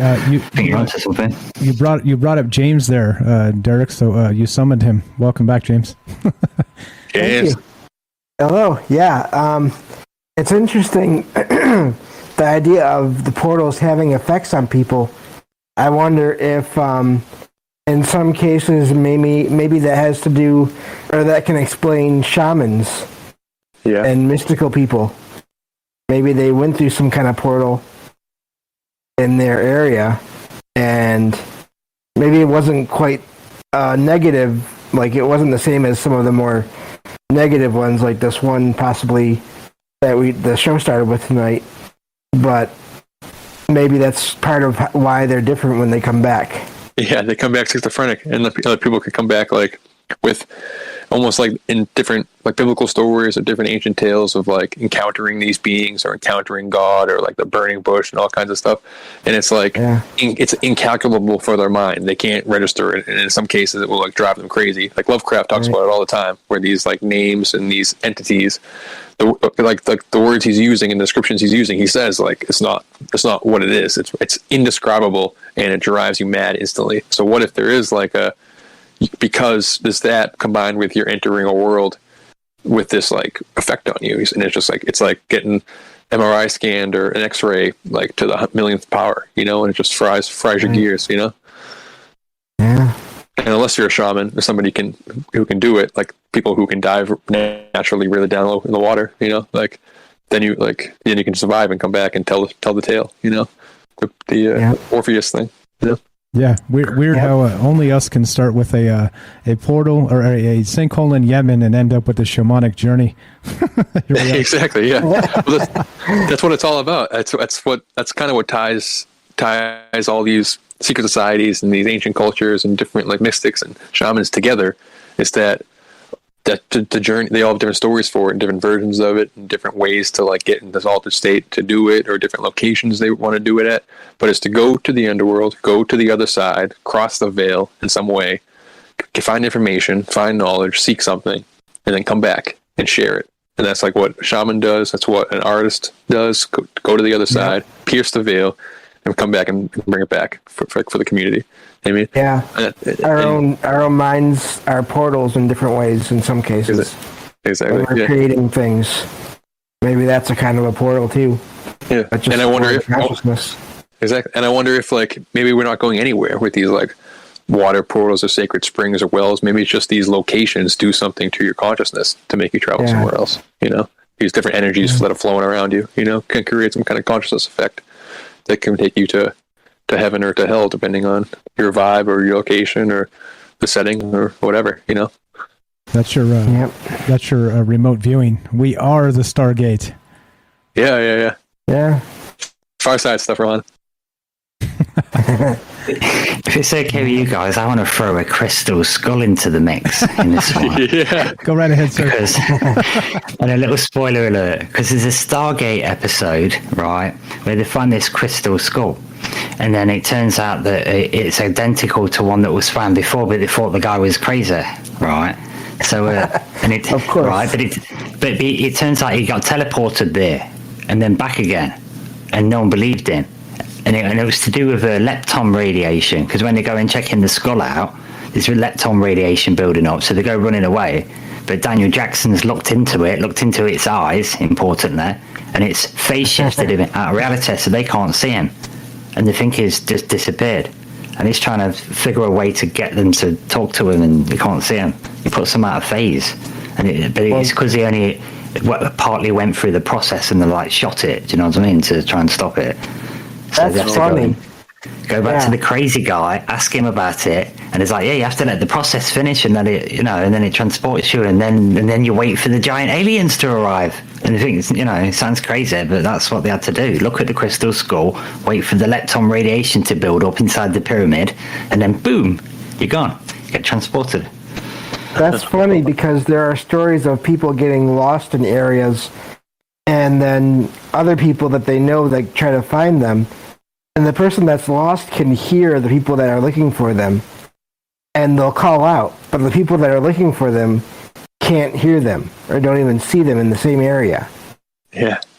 And that's then like Stranger Things. It's the upside down. Things will snap back to normal, and then they'll be able to see and hear each other again. Wow. Yeah, that would be really frustrating and drive you crazy. And when you say, was it you not Stocker that said about if you're not ready for this stuff, it can drive you nuts? Because that reminds me of the Philadelphia experiment. The USS Eldridge. Some of those guys went crazy, didn't they? Supposedly. Oh yeah. And supposedly they came back melded into the ship itself. It just everything when it went through the Stargate or portal, whatever. It just atomized everything, so it came back, and when it reassembled they got reassembled with their limbs stuck inside the ship and stuff. It's kind of crazy, but Vannevar Bush was at the Philadelphia experiment allegedly. He's also was at the Manhattan Project and like the head of Majestic 12, and we've got like the Tesla papers and stuff, and so it's like they're all steeped in this like weird consciousness shifting, nuclear energy, open portals, talk to aliens and ghosts on the other side, and all kinds of stuff. It's this weird merger of like everything together. It's really crazy, and the experiment, the Philadelphia experiment, was on the convergence of two rivers. Like that's where it happened. Again with like there you go. Well, it's interesting to mention them melding together, because it's starting to occur to me that like it all seems to be like the same thing. The whole paranormal thing all seems to be all connected together to do with like, I don't know, like ghosts and Bigfoot and UFOs. Exactly. Sort of turns out, I mean, back in the day, years and decades ago, when people were researching this, it was like a different crowd. But then it starts to become connected. That's kind of, we mentioned it on James's show that time, but that's what I think this whole era is. It's like the era of the synthesis. It's where like decades of like people doing their own research, disconnected, no internet really, or primitive internet or whatever, just spending decades researching their own niche topic, and then now we're kind of all coming together, and like you can get a whole education just by stocking shelves and listening to podcasts and listening to you guys talk about crazy ideas and stuff, ideas that you might not have come across for your entire life in other generations, and now all of a sudden the ghost people, the Bigfoot people, the cryptid people, the alien people, the like occult mystical people, they're all kind of coming together and being like, there's some major crossover with all this different kind of stuff, and I've been like specifically hooked on the river thing the last like 4 years and stuff, and have been noticing how all of this phenomena is centered around these mystical source waters, these rivers and springs and stuff, and wells in this case, to tie it back into tonight. It's all centered around these regions. The well. Well, that was the thing about the. Sorry. No, go ahead. No, I'm done. Real quick, Rohan. So are you guys in? We're going to do that Trouble Minds All Stars. Jennifer said she'd love to do something like that. You guys are all in, right? James, Rohan, Derek. Oh, heck yeah. Okay. Oh yeah. Okay. So count me in. Okay, so we'll set it up. I don't know when, but Daryl's in.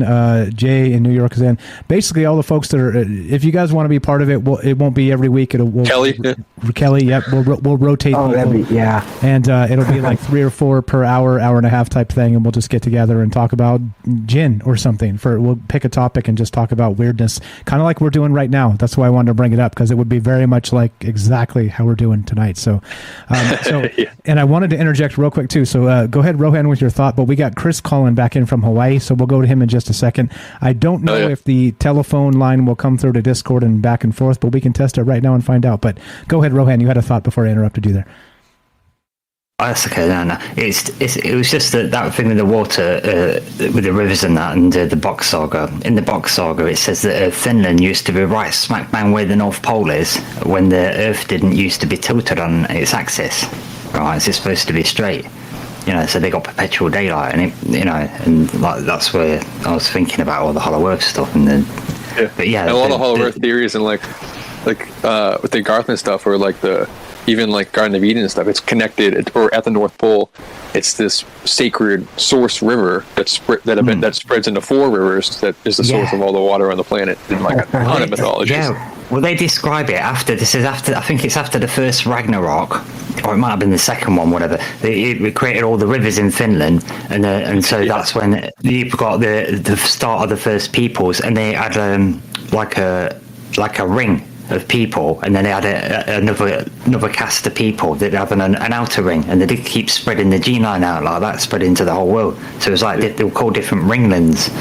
So it kind of reminded me of all these water rivers around, and these rings of society. Yeah. It kind of reminded me a little bit of Atlantis, but not physical rings. It's just like castes of rings. So it's really interesting. I really recommend the book. It's good. It was too good. You guys are too good. Let's go to Chris, though. He's waiting on hold here. Let me know. We're going to test this real fast and see if the phone works to Discord. Oops. Oh, damn it. I'm calling him back. Oops. He actually just disconnected right before I went to him. Sorry about that, Chris. Oops. Okay, so, all right. Now, this is the thing, right? If you guys want to keep on doing this, I just got to step away and walk the dog, but we can do it like we did. If you guys are into this and got some time and want to just keep talking, we can keep rolling if you guys are doing this. People are digging it. So it's up to you. We got another individual who wants to come in here named Big Y. so we can get this guy on and continue. Bring in talking. Big Y. Big Y, what's up? Big Y, what's up with the Big Y? But let's talk to Big Y, and I'll step away for just a sec, and you guys can keep on trucking, because like I said, some conversations, again, being open-ended and being kind of non-linear, it's good. You take it where it goes, and lots of smart folks here. What's up, Big Y? Welcome to the show. What's your first name, my man? I'm actually Chris from Hawaii, so Chris. sorry that's all really good. Oh, perfect. You know. Perfect. It's all Chris. Yeah. Even better. Welcome, Chris. I'm going to step away for a sec. You're here with James, Rohan, and Derek. I'll be right back, guys. Continue. Carry on.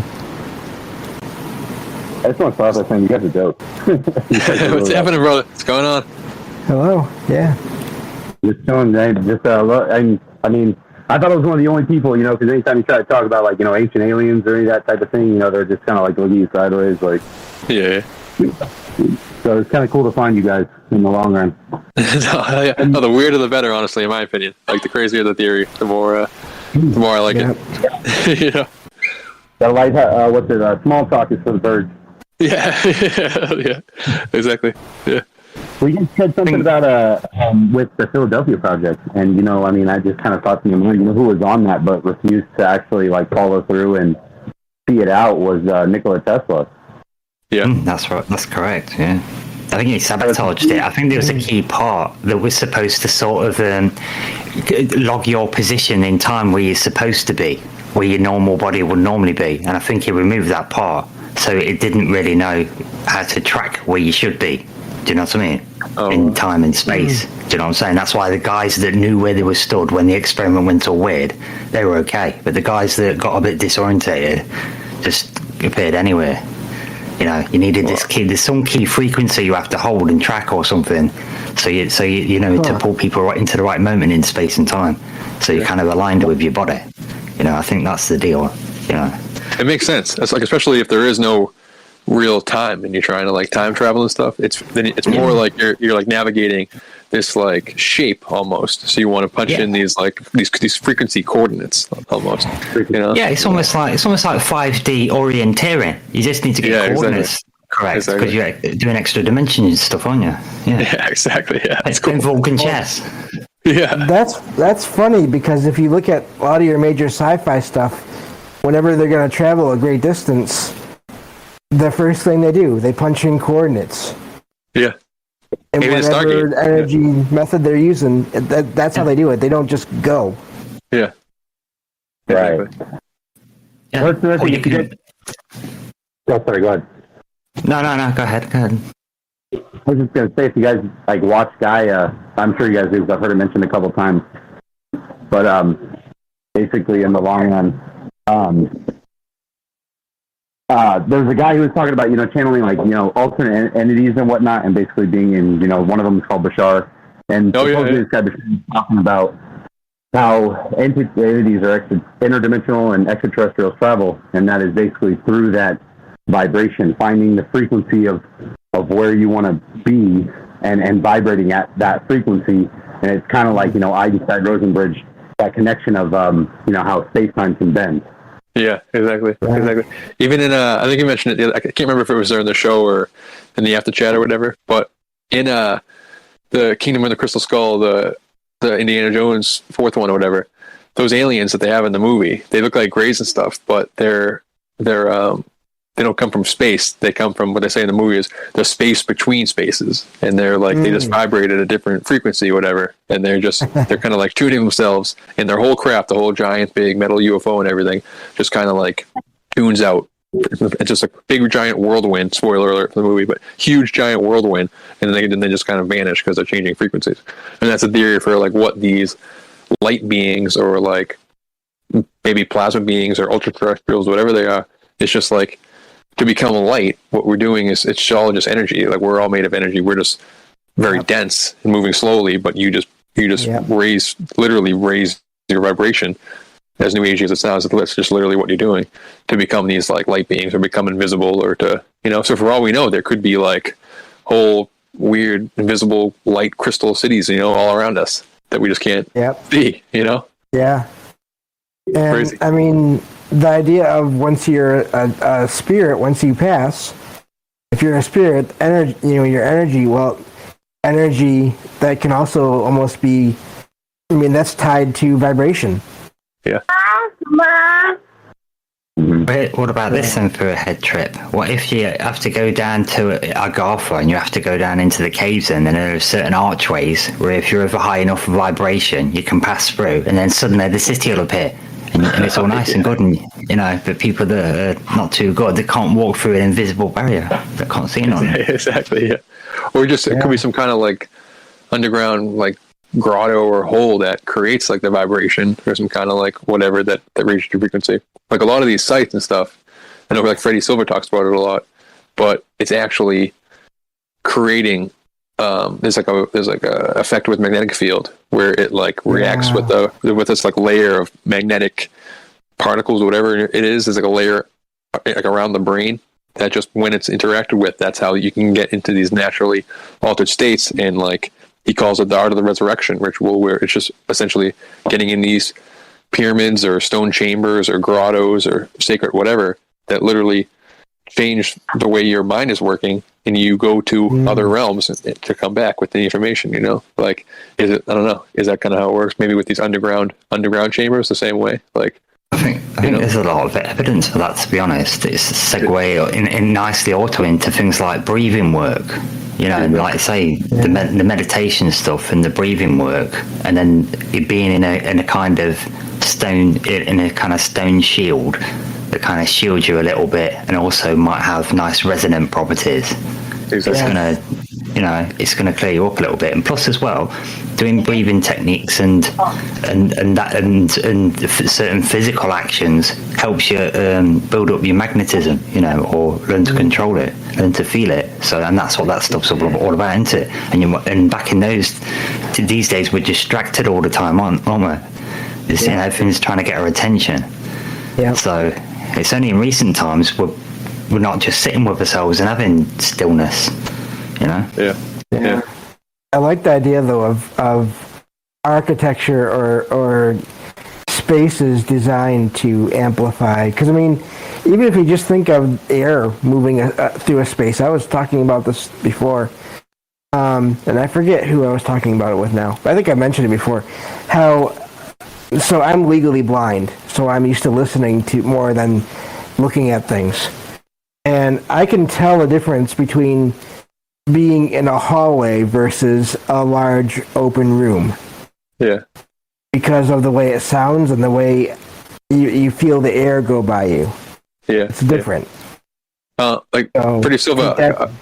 Yeah. No, exactly. You're exactly right. Yeah. The researcher Freddie Silva, I went to one of his like lecture tours or whatever, and he talks about, it's just 2 hours of him giving examples of different ancient sites, different stone sites and stone circles and chambers and stuff, but also like all the cathedrals in Europe and stuff. They're designed specifically for that function because they have this resonant harmonic effect that like changes your consciousness, literally.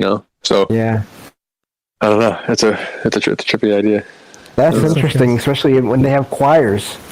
Exactly. That's the whole idea of tones. Different all the Gregorian chants. They have like a real purpose, Yep. In like or in like the East, they have all the meditations and the different sounds and the Om and everything that's designed to just change your consciousness. And drums and all that stuff too, because I know those are really important. Yeah. Yeah. There you go. This, guys, is what the third hour is all about. Just kind of a time to decompress, think about these thoughts, get together, meet good people. Look, so again, like I said, don't be spooked off if you want to call in on the phone. It's cool.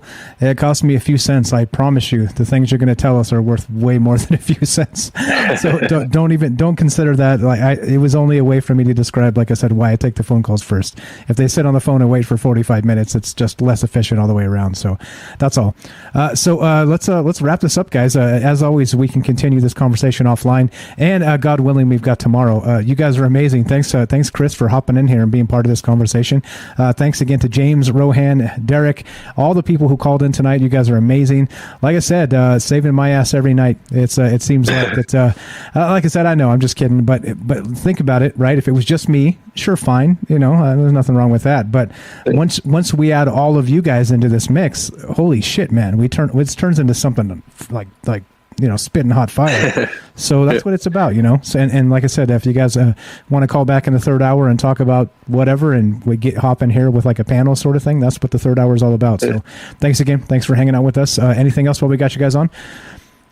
Chris, join the Discord. That's where we're all hanging out and stuff. Yes. Yep. Everyone Actually, should join it was a big Y. So I just, there was a little confusion, split personality disorder. When I called in today, I forgot to say I was big Y. That's what's up, too. Gotcha. Big Y. Nice meeting you, brother. Big Y. All right. So hey, likewise. Appreciate it. Appreciate you guys. Thank you. Appreciate it, man. Later, dude. Good stuff, Thanks, good Mike. stuff. Later, brother. Yep, you too. We're gonna do the J-Tro first. We got the J-Tro. If you guys want to say hi to Jay. Jay, welcome to the show, my man. Oh, hey, Jay. Hey, guys. Sorry, I was not quite as ready as I thought I was. What's happening, brother? You got lots of back. Apologize. All good, man. Wow, guys. I'm sure you that's were born crazy. ready, Jay, really. Just be modest. You guys just went, like, off the wire. It was... I mean, it was great. I don't want to keep you, Mike. What's in the show? I don't even know what to say. I mean, it's just... you don't want to address all that shit we said for 3 hours? What's wrong with you, Jay? It's a good thing I had a little snooze and missed the first part of the show, because it's going to be a long night on the Discord. I just... Wow. What's the vibe like at the convergence of those two rivers at the Masonic Temple? Is it Right, yeah, exactly. And then the whole thing is, though, is like double timing it and listening to you when you first called in, Derek. It just, like, the things that were going through my head, I looked up the place where we used to stomp around when I was kids, the Ohio Cross or Nelsonville Cross and stuff. Yeah. We were right there on Indian land, and thousands of confluences of rivers right there. Wow. Old Man's Cave, the little demons running around and everything else like that. It was like, that's where I grew up, man. Yeah. That's just wow. I don't know, Mike. I don't know what you want me to do. You said you were leaving. I just wanted to say, well, hey guys. Just to round it down, man. Oops, I'm muted. Just to round it down, and you can, take your time, man. Take your time to kind of give us your thoughts on the show tonight, and then we'll do the J-Tro whenever you're ready, man. And everybody here is welcome to bounce whenever. We're not holding you till the end, so just this isn't a hostage situation. Nobody needs to call the cops. I have a feeling we're all going to be talking for quite a while. Maybe. I just don't want to mess up your podcast, because it's the same amount of time all the time and everything else like that. Long, bro. We can go long. It's okay. Go right ahead. I'll just brief it down real quick. When I was a kid, there was a place called Flint Ridge, and it's where all the Native American Indians and stuff like that got their flint for axes and arrows and spears and everything else like that. It was a huge trading spot, but it was right at the end of a basin that went all the way into the mountains of Ohio. And the quartz crystals that would grow there would be as big around as your fist. They would fractured really bad. And you could, if you found a really big piece of the top of one, you were super lucky, because people had already smashed them for thousands of years. But anyway, I'm trying not to go too deep into it. It's okay, man. But no problem. Down in there, the waterway that kind of was started there ran down into a place called Old Man's Cave. It was just like the Satan Church was down there and all that kind of crazy stuff. And you go down in there more, and then there's like some of the old ancient Indian things that place is evil, and kids go down there climbing and die and stuff like that, because it's all shale and sandstone mixed together. But it all kind of goes into a thing. But at the end of all of it, or the beginning of it, depending on how you look at it, some dude felt compelled when his wife died to go down there and build this 70-foot cross that you can basically see from the entire valley. Because he wanted to make a balance or something like that. I can't remember the whole story. I did the Wikipedia thing and I was going to post it, but it's the portal thing is, I keep going back to what James is talking about and stuff like that. It's like a spiritual kind of gig, in with the earth, and I don't know. I can keep going on and on and on. I'm sorry. I'm rattling now. You're fine. You're totally fine. You're in the right place. You're in the right place. Yeah, good stuff. Definitely. But I just, it's amazing to me on how we have all the conversations that we have together and the way that it makes your mind work. And it's like, it's just, you think about things and stuff like that. It's, I don't know, it's such a great interaction. I can't even talk about it. I mean, there's like granite or marble slabs on this thing, and then the rumors they tell you when you're kids and stuff like that, they put all those rocks on top of there and build a cross on top of it because to keep the evil in, it's just like, everybody goes there when you're a kid and you live in that part of Ohio. I mean, it's just something you do. It's the lady's name that they say that it was all built for by the church and stuff like that is named Betty.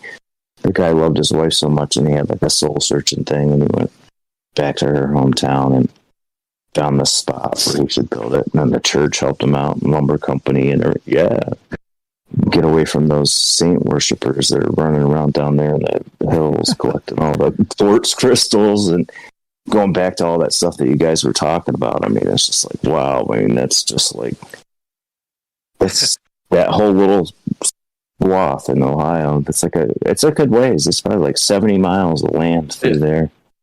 There's a area in Ohio and then like Kentucky and stuff they call the Kentucky anomaly or dent, and it's like the second biggest magnetic anomaly in the whole world, and it's like crosses over Ohio and Kentucky and that whole region, and like that's where like the Kentucky Goblin is and like the mounds in Ohio and all the stuff you're talking about.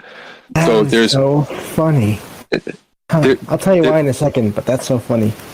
There's like rumors and stuff that back in the day, like the ancients who were like pre-Native American would open portals, like these like Druids, whatever, or like Celts or Norse or whatever that came over, or any like ancients that were here or Atlanteans or whoever were coming and open portals all these spots like around the Appalachian Mountains and this kind of anomaly stuff, and they actually opened these doors to let these like giant old ones in. And now these like different orders running around that whole area of Kentucky, Ohio and stuff, trying to do exactly what he's saying with the cross and like close these doors back up so that these like whatever monsters are running around Appalachia don't come out, Yeah, the little teeny tiny churches and stuff like that are built up there in the hills and stuff like that. It's all a lot of them have like crazy stories to them, Yeah. And I will just say real quick that on the podcasts I've listened to over the years, all the hosts always talk about how, we get so many stories from Ohio. Oh yeah, exactly. just saying, and I'm done. But yeah, Ohio could be the weirdest spot in the whole country. Honestly, like all the mounds and the serpent mounds and all kinds of everything. Really weird place. I don't know if I should continue. Go ahead. Yeah, there's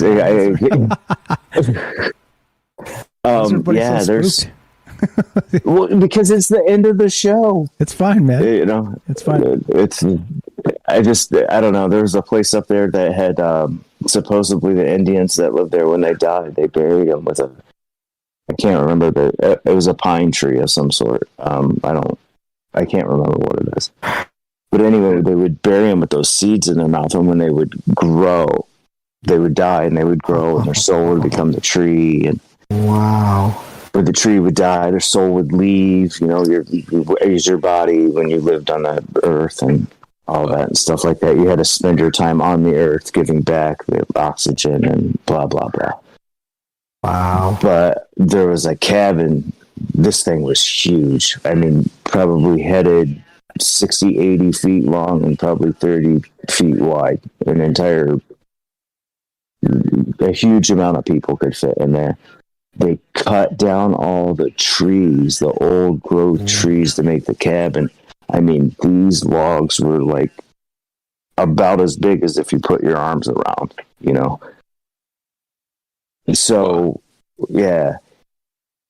And a there's a pentagram burned into the floor that if you go up there in the rafters and you stand down and you look at it, you can see from when I don't know, I don't want to call them devil worshippers because I don't know, and this is where Matt is important in our conversations, because it, you know, it could have just been a ritual or something like that, but you couldn't see it walking across the floor. But if you went up into the rafters of this huge building, you know, it's probably a good 40 feet tall too, and you were standing in the rafters and you could look it down, you could see where their ritual pentagram thing in front of the fireplace was burnt. You know, it's just really crazy places like that in Ohio, you know, and just, that's where a little bit of my experiences come from, why I love talking to you guys and let my mind wander, is because, you know, some of these things are going back as like, hey, nobody even knows about that place in Ohio. Yeah. You know, and it could all be like different cult, like different religions and different like belief systems, all trying to like do the same thing or experience the same thing or accomplish the same goal, and like just going about it in different ways. Like some ways with pentagrams, or some with crosses, or some with some kind of like Crowley-esque Lovecraftian type of stuff, or anything across the gamut. You know, just all working in the same weird portal areas and stuff. But great show tonight, Mike. Really awesome stuff. Yeah, you guys too. You're doing it all without me now. In the future, I'll be like, all right, let's start it up. Let's let these fantastic folks take over. Good stuff as always. Thank you so much for hanging out with us. Like I always say, your time could be spent so many places, and you're here. I'm honored by that. Like I said, we can use the internet to be friends because, well, don't listen to what the media tells you. And there's a lot more themes here going on, including, well, public service announcement: don't actually try and summon a portal to hell, please. That was all jokes tonight. That was just jokes. And this is we're here with Derek the Night Stalker. This is the Mighty Rohan. James from Salcedo Paranormal Podcast. Please check that out. Jay in New York for the J-Tro. Let's do this, sucker. Let's slay it. What you got, my friend? Playing some music right now. If you bring forth what is within you, what you bring forth will save you. If you do not bring forth what was within you, what you do not... I'm sorry, I messed that up. If you do not bring forth what is within you, what you do not bring forth will destroy you, and that's an unknown. Oh, wow. That's hot. That's deep. That's a good one, brother. Sorry, I blew it. That's all right. Bifocals. Buy the nickel for every time I put my Bifocals reading a phone. I just retired. It's all good. All right, as we finish Monday, Tuesday, Wednesday, Thursday, 7 p.m. Pacific, more Trouble Minds tomorrow. The bad news is we're done. The good news is, God willing, we got tomorrow. So tune in, and you never know what's going to happen because you never know what we're going to talk about. And we love to include you, as you know. Don't forget the third hour is for you. For you, literally. If you want to call back, if you want to have panels like this, you want to do whatever, that's why we do it. No radio time, no clocks to watch, no anything. We get together just like this. So thanks again, guys, for hanging out with us.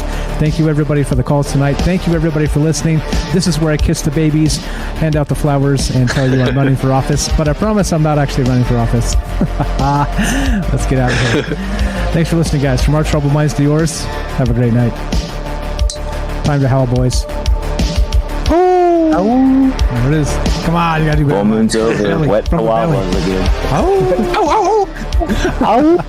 The dog next door is going to stop barking. There it is. All right, so as you guys know, we'll probably some of us will probably be out hanging out on Discord. So if you want to come join the Discord, troubledminds.org, click the Discord link. Come say hi. Come meet new, nice people and good stuff. Thanks, guys, for hanging out. We'll see you tomorrow night. Have a fantastic one.